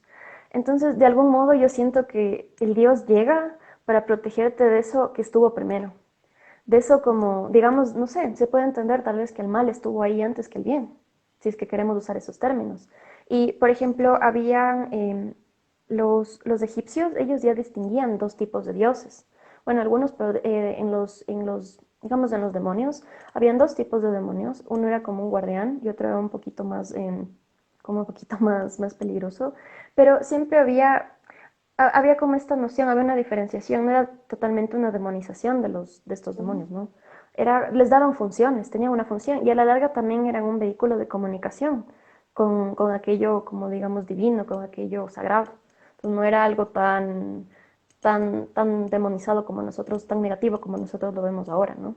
Entonces esto que yo vi de pensar, de saber de que tal vez el mal estuvo ahí antes de todo, de que había algo malo antes del bien, digamos así. A mí me trae este recuerdo de cuando en las clases de antropología en la universidad, ahora en la maestría, un profesor nos decía, eh, ustedes saben que no importa, porque él nos decía como él lo veía desde la antropología, los seres humanos crearon a los dioses para protegerse de los demonios. Nos decía, los dioses los crearon, los comenzaron a idolatrar con la esperanza de que aquello que les representaba un peligro, con aquello de que les amenazaba, se vaya o que sea atemorizado por algo más grande, por algo superior. Entonces ellos creían que si toda esa energía la juntaban, la reunían para poder prevenir todo aquello que era una amenaza a la supervivencia inicialmente, eh, podía funcionar, ¿no? Y veo que estas cosas que parecen tan lejanas, tan primitivas y tan como ajenas, si uno se pone a pensar bien, son cosas que tenemos hasta ahora. En la pulserita que tenemos, en los amuletos que tenemos, en los anillos que tenemos, en la bendición de los papás o en cualquier otra cosa que uno se De ampare, los abuelitos. siempre hay Entonces, esta, ajá, perdón. no, no, Es- también. ok. Perdón, Solo agregaba, en perdón. esta, en estas cosas, en esta bendición de los papás, de los abuelos, en cualquiera de las cosas que uno se resguarde, siempre hay esta necesidad de protegerte de algo que te puede representar la muerte. Entonces, es súper complejo y, por ejemplo, yo creo que cuando en los sueños se manifiestan los demonios, los diablos, como nosotros los tenemos como consagrados en la imaginación, en el imaginario nuestro, ecuatoriano especialmente, yo creo que también son un aviso, ¿no? Un aviso porque son, si nosotros los identificamos con algo malo, con algo peligroso, con alguna amenaza, yo creo O que también mortal. es un aviso para poner atención a algo, ¿no? Y tratar de ver si es que tal vez incluso si estos sueños son repetitivos, porque a veces es un sueño esporádico, pero lastimosamente para algunas personas son pesadillas de terrores constantes. Entonces, por ahí analizar y ver cuál es el tema detrás y tal vez, no sé, a veces, tal vez el inconsciente, yo digo siempre que los sueños son el departamento de comunicaciones de relaciones públicas del inconsciente. Entonces, como que ya estás tan saturado adentro que dicen, buenos amigos, hay que mandarles un memo. Entonces, mandan el sueño más feo de la historia y repiten hasta que respondes del memo, haces algo al respecto. Y claro, ¿no? Es eso de ponerle atención a qué está pasando, a qué me quiere decir mi, digamos, en este sentido, el tema que, digamos, en la teoría que estamos manejando, que, pues de la que les estoy hablando hoy, o sea, es poner atención a qué te está tratando de decir el inconsciente, qué pasa atrás, que hay algo que tal vez te toca trabajar, hay algo a lo que hay que ponerle atención, que no siempre tiene que ser algo súper complejo o algo súper grande, pero que tal vez sí es algo que te está representando algún malestar, ¿no? Entonces, por ahí puede ser. Es que, ¿sabes? Hay varias cuestiones, pero primero voy con un comentario que me parece súper interesante de Adriana Bocalona Acosta. Ah, sí. En Venezuela ponen una piedra roja y negra llamada peonía para protección y si se rompe se supone que fue el mal de ojo. Datazo, para que Ujú. vean que mal de ojo en todas partes. Y otra cuestión, y es que también los sueños, y que me encanta esa metáfora que trae, esto de que son el departamento de comunicación y relaciones públicas del inconsciente, porque también es la vía más amigable, a veces aterran y demás cuestiones, pero es la vía más Mm, amigable, después viene el síntoma y después a veces el ¿Te acto. enfermas? Claro. Acá, entonces, cuando ya es el síntoma el que está gritando, desde cuestiones orgánicas hasta lapsus de dudosa procedencia y de distintos impactos, ¿no? Porque tenemos la caricatura de lapsus, que es lo que a mí siempre me pasa aquí, que me equivoco de palabra, que me olvido lo que iba a decir, y cosas. Que esa es la caricatura, a mi parecer es la caricatura, pero que también se traduce en cuestiones más amplias, definitivamente. Entonces, el sueño es la parte más amigable de toda la cuestión del bagaje simbólico del inconsciente, en eso definitivo. Otra cuestión en relación a lo demoníaco, ¿no? Que tenía como dándome las vueltas siempre, y que lo que dices es súper cierto, estaba como pensando, haciendo como una reflexión que va a ser más bien repetición de lo que dijiste, y es como justamente estos símbolos, sobre todo en la manifestación de los sueños, no nos muestra ese nivel de angustia casi mortal que a veces vivimos en la cotidianidad y que tenemos esta idea del malestar también desde una lógica caricaturesca, siempre apelando a un trauma y la idea del trauma muy categorizada desde la cuestión de violencia súper exagerada, sangrienta, temas de abuso, violencia sexual también, que creo que resuena mucho en las narrativas individuales cuando traumático y angustiante puede ser un montón de cosas que a veces creemos son súper insignificantes. Ajá. Y Mm, digo caricatura no porque esto no exista, sino porque justamente se crean, así como se crean estereotipos dentro de ciertas lógicas de lo femenino, lo masculino, demás cuestiones, también en la idea del trauma también. Valga, acabo de repetir también, pero valga la cuestión, ahí también se crean caricaturas y modelos establecidos cuando el trauma es una cuestión tan diversa y tan amplia que nos deja atónitas y atónitos, a quienes nos dedicamos a tratar de hacerle algo, algún tipo de lectura, mirarle de alguna manera, si es que es posible. Eh, es una cosa súper loca. ¿Tú qué piensas, verdad? Sí, yo creo que de hecho lo que dices es importante porque el trauma está muy estigmatizado. Y he escuchado muchas veces que dicen, no, pero es que fue una cosita, no, es que eso no, no, pero no te pasa nada, o sea, es como minimizar mucho las emociones y los sentimientos de la gente y pensar de que porque algo para ti no representa un trauma o, digamos así, en el sentido de la palabra, o el evento no te parece muy relevante, no quiere decir que para la otra persona no le impacte. Y además debemos recordar que las cosas nos afectan dependiendo de la experiencia personal, ¿no? Jung diría que esto viene todo del inconsciente personal. Ahí también vienen cosas que te moldean y que moldean cómo tú ves las cosas, cómo tú sueñas, lo que se manifiesta. Pero también las cosas chiquitas de estas que nosotros menospreciamos, por ejemplo, en otra persona, pueden venir de, qué sé yo, una cosa en la infancia, un tema medio delicado ahí. Entonces, yo creo que sí sería súper importante que nosotros como personas también tengamos cuidado en la forma en la que calificamos o descalificamos todas estas sensaciones de la gente, todos estos sentimientos, ¿no? Y también apelar un poco en este espacio, por ejemplo, a poder hablar de los sueños, a poder hablar de las emociones, a poder socializar. Y yo sé que a veces son contenidos muy personales, como muy delicados, pero yo sí creo que es importante hablar y hablar y de algún modo también como esto de materializar el demonio, también un poco materializar el malestar, ¿no? Darle un sentido, darle una forma, darle cierta tangibilidad. Y a veces las palabras son una forma más barata y más efectiva, más pronta de poder darle cuerpo, darle forma a las cosas, ¿no? Ujú. Y hay una cuestión también, hablamos de cuestiones de psicología, hablamos de cuestiones de filosofía, hablamos de cuestiones de arte, tantas cosas, pero yo no estoy haciendo clínica aquí. La clínica tiene otra lógica, otras distancias, y por eso también yo hablo, porque una cosa que a mí me ha pasado en temas de salud, de sueños, de malestar, de sufrimiento, y de entender la lógica del trauma desde un sentido más amplio, porque todos llegamos a la caricatura y luego a veces nos quedamos ahí y luego también salimos, porque creo que es algo que también te enseña la experiencia, no solo en el sentido de hacer clínica, sino también de hablar con tus pares, con otros profesionales, de hacer supervisión, etcétera, etcétera, que te das cuenta de esas cosas. Y es justamente que a mucha gente a veces le pasa, o que no siempre les pasa, pero alguien tiene un clic de cómo solucionarlo, o de alguna manera de mirar, o sea, de partir por mirar. Y que creo que, porque claro, o sea, siempre estamos pensando en la lógica, en la concepción del sufrimiento como algo que debe surgir desde un impacto, pero así, abismal, me tienen que Profundo, sí. descuartizar por poco para poder tener derecho a sentirme mal. Ujú. Cuando hay un montón de Es cosas bien ahí. complejo.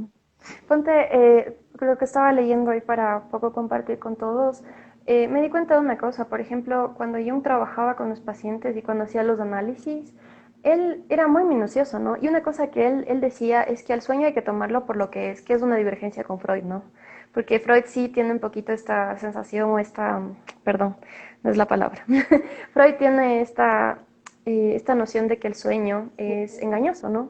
Pero Jung dice no, el sueño hay que tomarlo por lo que es y por lo que hay. Entonces, a partir de lo que tienes y de lo que se manifiesta, hay que partir para el análisis. Entonces, cuando él hacía los análisis de los casos, él se fijaba en todo. Y en este tema que estamos tratando ahora de los sueños de los dioses, él decía que eran súper importantes porque eso te daba un mapeo, todas estas manifestaciones mitológicas que venían para él del inconsciente colectivo, te daba un mapeo no solo de la psicología del inconsciente personal de esa persona, perdón la redundancia, pero también habían esos contenidos que venían más allá, que eran heredados, que ya no podían solamente ser limitados a la experiencia personal, ¿no? Experiencia individual. Entonces, todos estos contenidos que apuntan a la individuación, todos estos contenidos que apuntan a la transformación de la persona para poder alcanzar esa sanación, para poder alcanzar esa integración absoluta, implican un proceso arduo, un proceso largo. Y la manifestación de dioses y de demonios es muy, muy esencial y muy clave, al menos en el mundo occidental, como nosotros conocemos, porque te van dando pistas, ¿no? Te van hablando y te van contando, te van dando un mapeo, unas cosas, como una señal de por dónde empezar a trabajar. Y yo creo que no solamente en el ámbito terapéutico, yo creo que debería volverse algo súper normal, ¿no? Algo bien, bien cotidiano, de que la gente sea capaz de sentarse a cuestionarse, ¿no? Y de comenzar a integrar todos esos contenidos que están ahí guardados al fondo de la bolsa que nosotros desechamos todo el tiempo y trabajar, ¿no? Y tratar de investigar qué es lo que nos está tratando de decir, qué es lo que hay ahí, qué podemos hacer nosotros, ¿no? No solamente desde los espacios formales terapéuticos, porque a veces hay esta noción de que tienes que ir a terapia. Y he escuchado, no, es que tienes que ir a terapia. Y no es una orden, no es una obligación. Es más, si es que yo siento que si es que no nace de ti, no funciona. O sea, si es Es que no bien sientes compleja esa que, cuestión.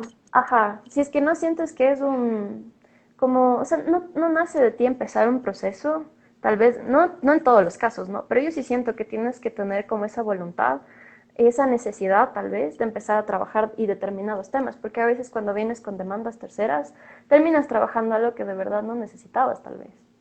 Entonces, por ahí es súper complejo, pero yo creo que sí, que es motivar un poco a la gente a Hablar. descubrirse, ¿no? A descubrirse y hablar y a buscarse sus espacios terapéuticos, porque yo siento que espacios terapéuticos hay un montón, no solamente los formales.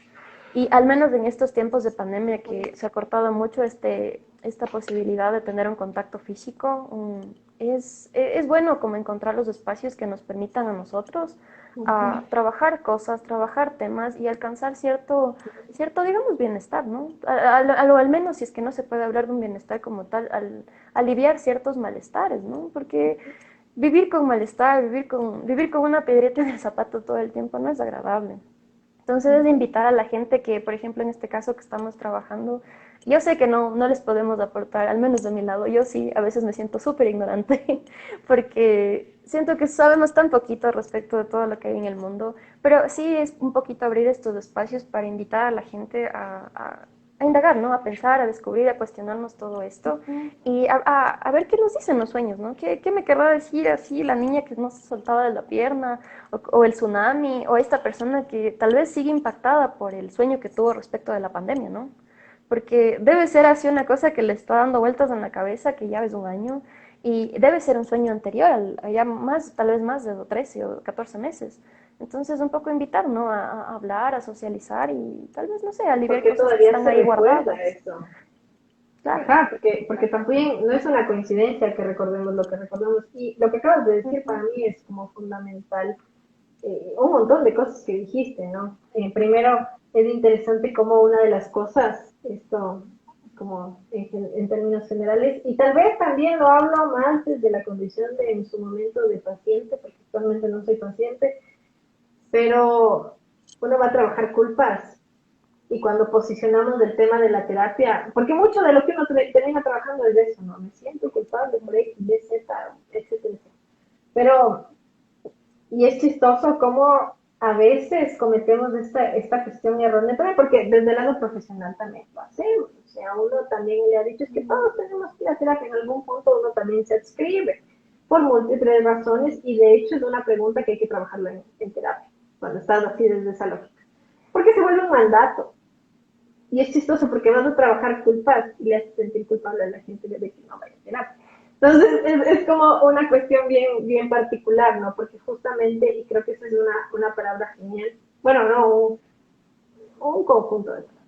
Estos espacios terapéuticos son un montón en general y por eso es que compartimos experiencias desde distintos lugares. Yo hablo desde un lugar, pero la gente que viene y me acompaña, como por ejemplo la PAME, siendo que habla de la psicología, habla de otra línea, de las psicologías, más bien, diversificando como tal. Y que viene alguien y habla de arte y otras cuestiones, porque ahí es donde nos vemos también en los espacios reales, con la posibilidad de sostenernos en algo, pues si el mundo es una catástrofe a veces, es un conflicto. Eso de no poder salir, porque te pueden, es chistoso, suena súper raro, pero te pueden toser cerca y eso te puede matar. Es ridículo. Y es vivir el ridículo todo el tiempo. Y entonces, cada vez que el ridículo me atraviesa y me trasciende, no siempre estamos ni en disposición, ni en momento, y ni en posibilidad de estar en terapia. Y si tenemos ganas, les juro que también es muy interesante, obviamente, por algo somos también terapeutas. Pero, pero claro, y entonces, ¿de dónde nos agarramos? Pues es Sí. importante tener algo.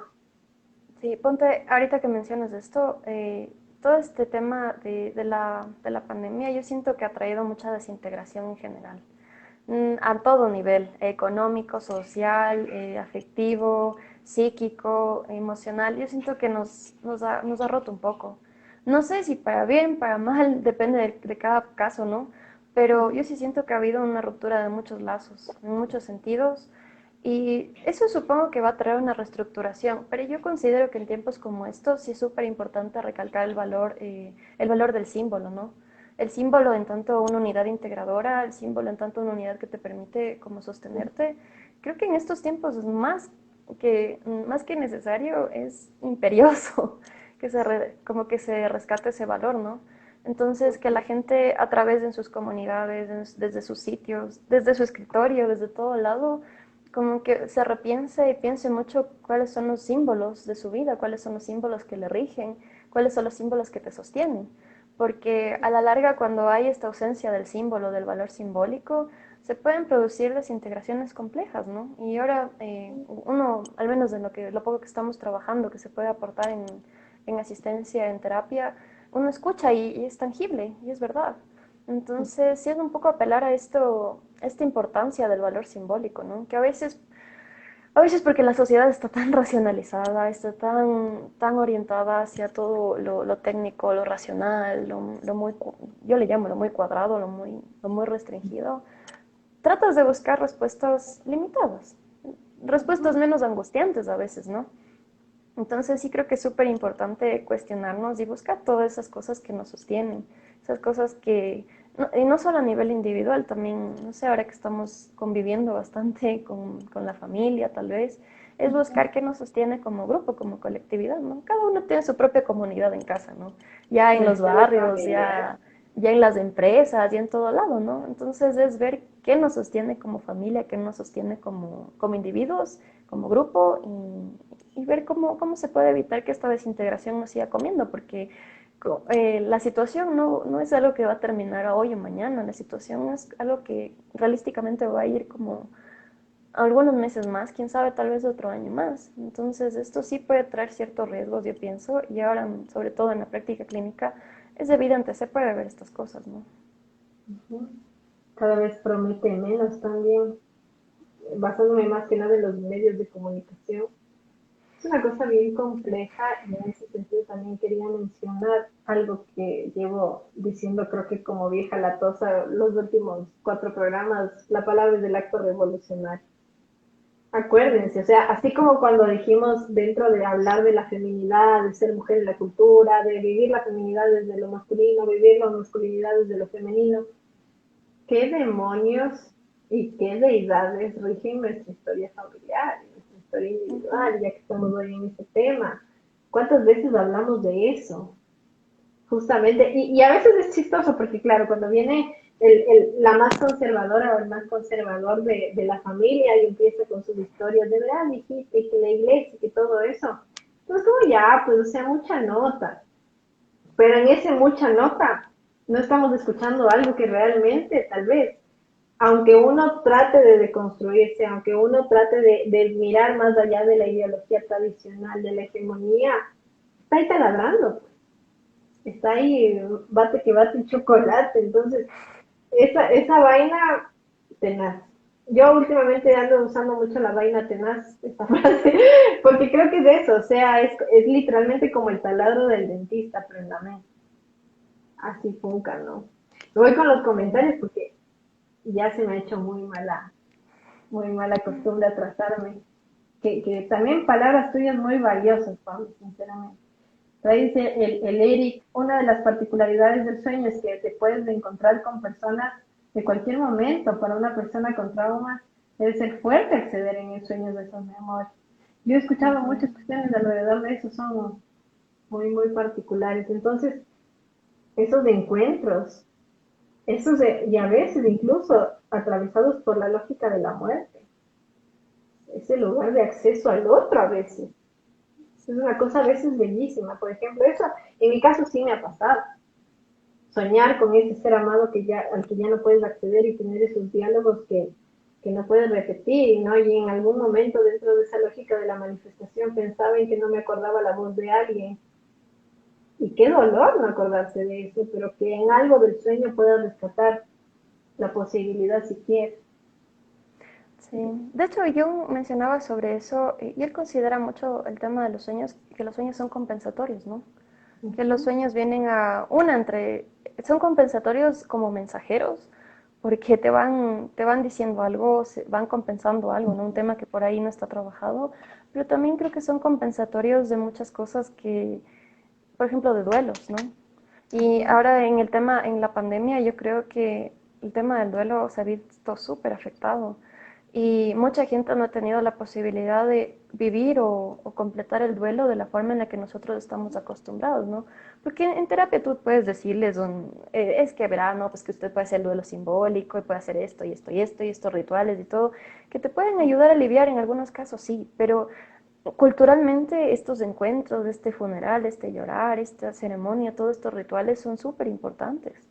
Entonces, ahora sobre todo en estos tiempos en los que no hemos tenido la oportunidad de, digamos, de cerrar bien esas cosas, yo siento, yo sé, tal vez, no sé, si es que alguien quiere compartir eso, le ha pasado, de que mucha gente tal vez está soñando bastante con seres o que ha perdido con personas que están lejos. Ponte, a mí me ha pasado que sí me decían, es que he soñado un montón contigo, es que te extraño, ¿cuándo vienes? Mis amigos, ¿no? Y me contaban unos sueños súper súper simpáticos y yo veía y me daba cuenta de que había como este tema de la ausencia, ¿no? Y esta imposibilidad, por ejemplo, física de yo acercarme o de viajar, no solamente por lo que estaba lejos, sino por el tema de la pandemia. Entonces, asimismo, yo siento que las personas que están incapacitadas o que no han podido por uno u otro motivo, ¿cómo decirte?, procesar adecuadamente o procesar de la forma más sana, tal vez un duelo, pues ahora tal vez están teniendo estas manifestaciones o tal vez, quién sabe, pesadillas y todos estos contenidos demoníacos o tenebrosos se están manifestando. Entonces, por ahí también puede ir, ¿no?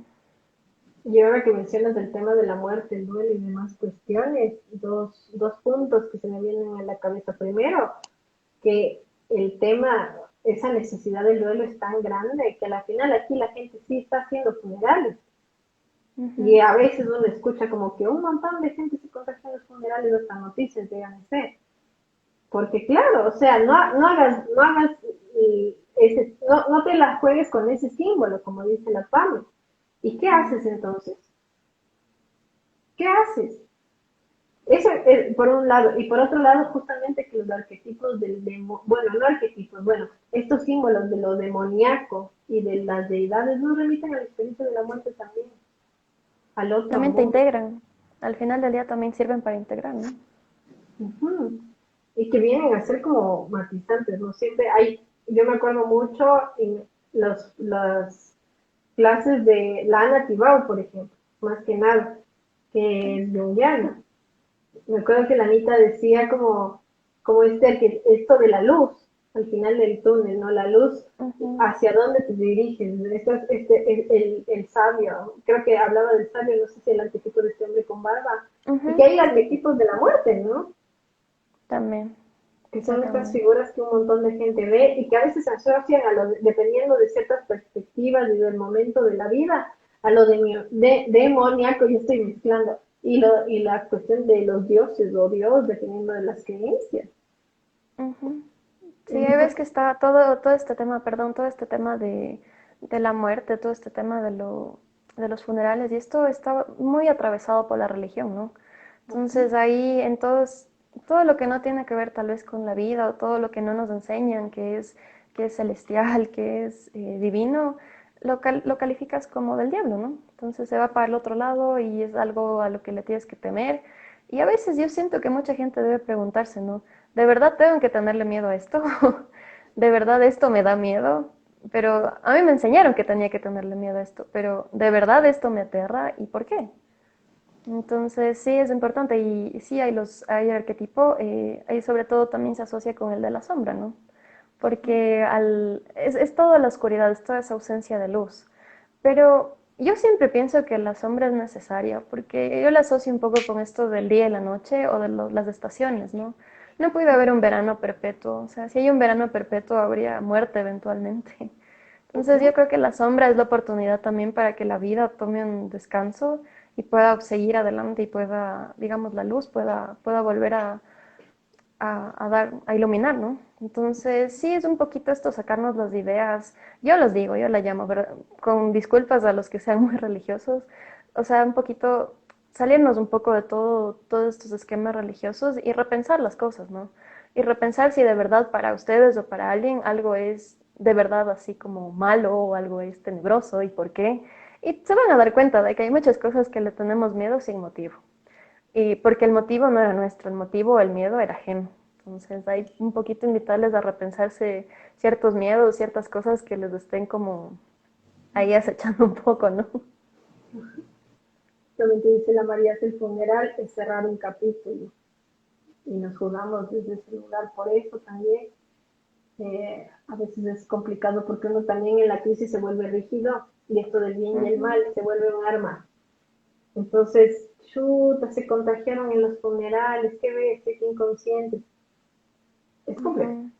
Vamos, retornemos a los matices. Otro comentario que dice el Sebascano, la sombra puede considerarse como aquello que nos define definitivamente. Y dice la María que somos completamente duales, somos luz y somos sombra. Y es una Ven que Jung no condición. estaba tan equivocado. Sí, y es una condición, incluso después hasta Lacan va a tomar el tema de la sombra.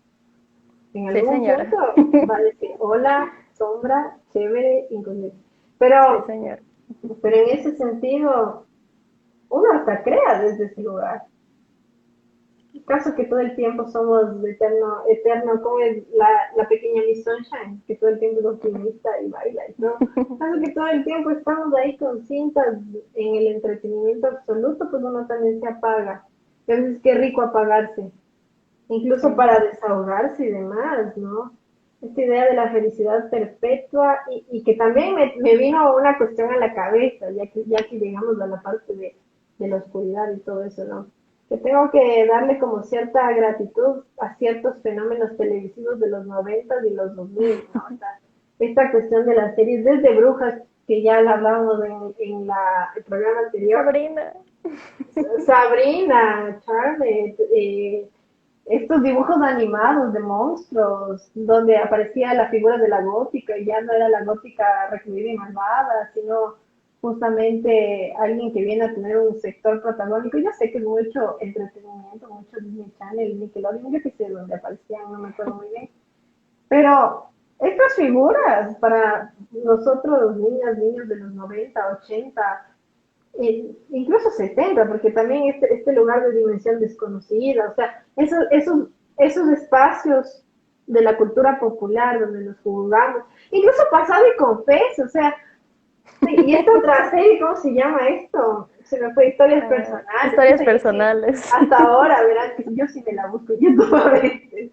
Pero, pero todo eso que nos invitaba a bordear esa oscuridad y a darle una lógica distinta, nos hace, de alguna manera también implica cierta liberación en la actualidad, ¿verdad?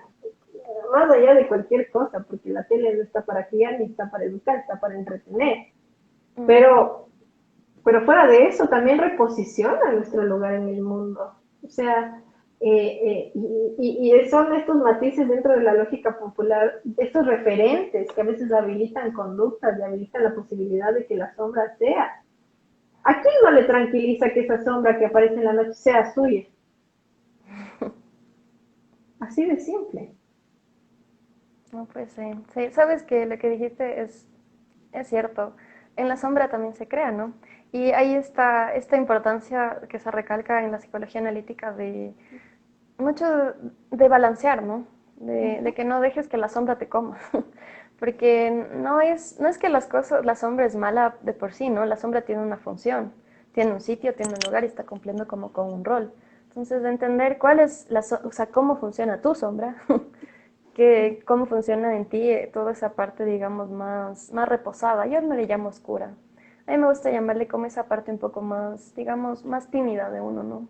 Esa parte que está más ahí en recursos humanos, más atrás, por ahí reposando un poco en los Gestión de confines del riesgo. archivo. Claro, porque es algo que es parte tuyo a la final. Y yo creo que el éxito de manejar bien a la sombra y de usar bien a la sombra, porque la sombra puede ser un espacio muy enriquecedor, es conocerla. Conocer, integrar y sacarte todo el contenido que puedas de explorar y sacar la riqueza de ahí, ¿no? Un poco aprender. Que yo también creo que la gente piensa de que la sombra está asociado con esto, ¿no? Un poco de lo demoníaco, un poco como de lo malo, y de la ausencia de luz que a veces también se asocia con los demonios, ¿no?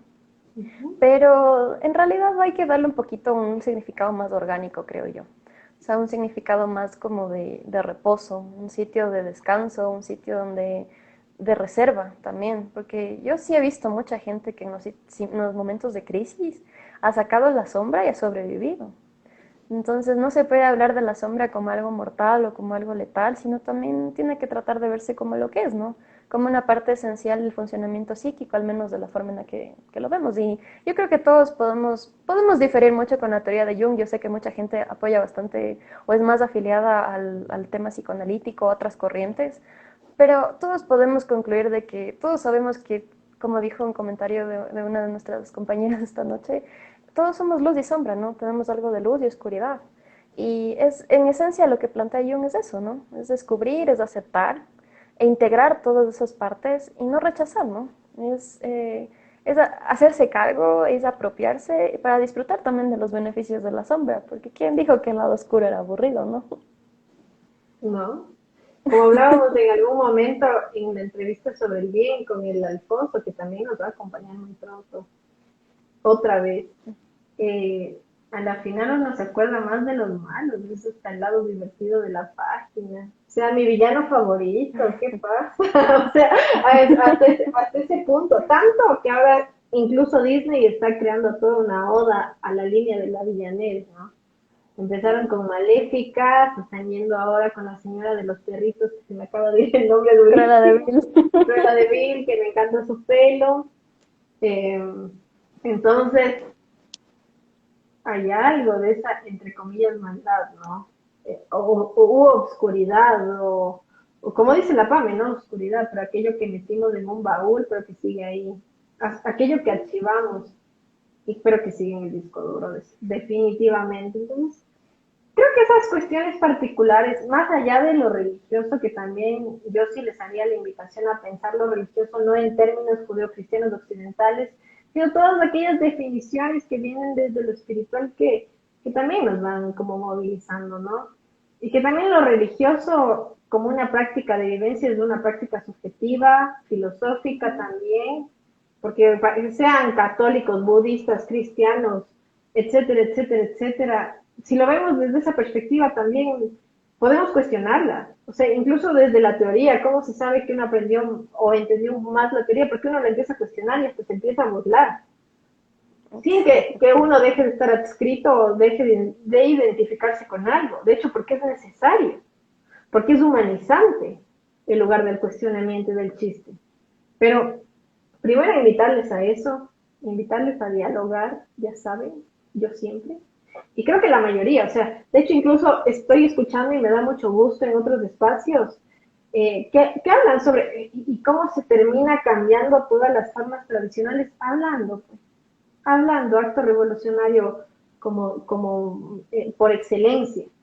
Entonces, me ha parecido genial el compartir de hoy. Ahora estamos llegando a los 3 últimos minutos de la noche. Pami, ¿quieres agregar algo respecto a este bello diálogo? Pues quería agradecerles a todos los que se quedaron hasta ahora escuchándonos. Espero que les haya podido llegar algo. Agradecerles por el tiempo, agradecerte a ti por la invitación. Y solamente invitarles, de verdad, invitarles a todos a que, como dijiste, hagan un auto revolucionario, a que repiensen las cosas, repiensen muchas de sus creencias, de que no sé, se conecten con sus sueños, se conecten con sus narrativas, se conecten con sus símbolos y anoten sus sueños y analícense ustedes mismos y van a ver que en algún punto van a encontrar alguna cosa interesante. No les garantizo que van a encontrar algo así como hiper guau, ¿no? Tal vez sí, quién sabe. Pero es una oportunidad para... Yo creo que para mí los sueños son la cosa más preciosa que tenemos. Es la única cosa que la ciencia, la modernidad, la racionalidad y todos los aparatajes teóricos que nos hemos inventado no nos ha podido arrebatar. Porque son la cosa más pura que hasta ahora nadie puede encasillar en una definición cuadrada, en una definición corta. Son una cosa para mí casi mágica, porque nunca sabe qué va a pasar en un sueño, ¿no?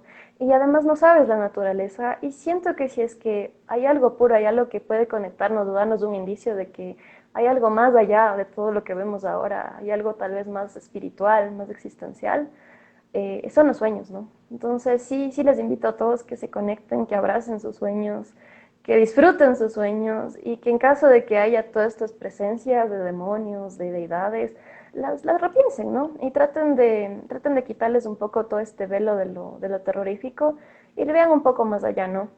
Más que como una advertencia, como algo feo, como algo malo, le vean como un mensaje, como un memo de su inconsciente. Y eso, muchas gracias. Párenle bola al inconsciente, es una cosa bellísima. Si no, les juro que si algo a mí me enganchó a la psicología fue por lo menos contemplar la posibilidad de un inconsciente. Hoy con los últimos... Una cosa antes de que nos vayamos, yo soy muy fan de Humberto Eco y hay una cosa que Humberto Eco plantea, esto de la guerrilla, de cuestionar y ser crítico con todo. Yo pienso que no solamente es con el tema de medios y lo que nos rodea, yo creo que uno tiene que ser crítico con uno mismo. Entonces, repiénsense, analícense, cuestiónense y van a ver que la vida les va a cambiar, porque la revolución no empieza lanzando una piedra, sino la revolución empieza en uno. Y a veces también se necesita la piedra. Pero bueno, voy con los últimos comentarios y ya sabes que no hay noctámbulos sin recomendaciones, cosa que me olvidé de replantearlo, pero yo creo que ya la tienes represente. Vamos con los últimos comentarios. Por ahí nos dice la María C. Gracias. Ustedes, chicas, les mando un abrazo gigante. Edmund Dios también nos menciona, usen Dios, es el mejor acto revolucionario, usen el término. Adriana Boca, Lona Acosta, espero estar leyendo bien tu nombre. Excelente en vivo. Desde hoy, fan de Abecedario Noctámbulos. Muchas gracias. Ya saben que Abecedario Noctámbulos parte de la línea de Noctámbulos, el programa para la gente creada con sueño. El mundial Dios con tilde, es la marca de zapatos que me parecen divinos, por cierto. Vayan y visítenlo, creo que les voy a dejar el link. Vamos ahora sí con las recomendaciones de la noche, porque no hay noctámbulos sin recomendaciones de la noche. Yo tengo 3, súper berreados, espero que me gusten. La primera es la película Constantine, con el querido Keanu Reeves. Vayan a ver, que creo que va a salir la 2 y ya salió Avisarán. La segunda es, váyanse a leer Las Flores del Mal del señor Charles Baudelaire, por favor. Vayan a revisar justamente qué dice sobre los demonios, qué dice sobre los dioses, deidades, incluso griegas y demás. Y vayan a escuchar Pink Floyd, evidentemente, The Dark Side of the Moon. ¿Tú qué recomendaciones tienes, Juan? Uy, un montón, pero siempre me olvido cuando me preguntan. Hay una película que me gusta mucho que se llama Predestination, creo, o Premonición. Es con Sandra Bullock. Y es una película loquísima porque trata mucho este tema el sueño y la realidad y es un poquito es un poquito confusa. Hay un par de películas de David Lynch que ya te voy a mandar que me encantan porque son películas donde te mareas tanto porque no sabes cuándo estás despierta y cuándo estás dormida. También una película que recomendó Francisco fue El Origen, que es excelente para repensar un poco este tema de a quién le gustaría vivir por siempre en un sueño, ¿no? Y en qué sueño valdría la pena vivir por siempre. Y también de libros, como siempre, les mando a leer Jung. Léanse el libro rojo. El libro rojo es la cosa más bellísima que ustedes van a leer porque es casi un compendio del trabajo de Jung en general.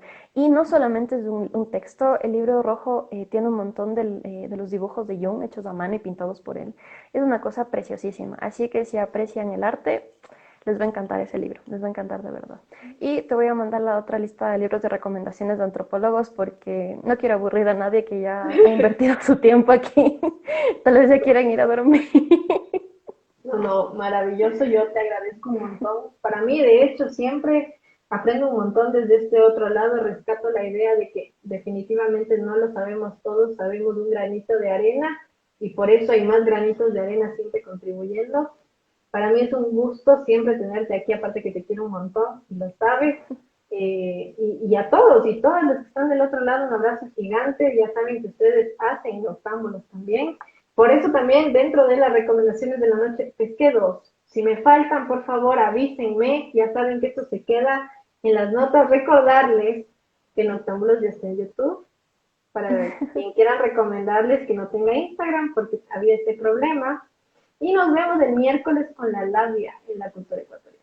Así que un abrazo gigante. Y Muchas gracias, Vane, que estés bien. Gracias a todos, chao. chao.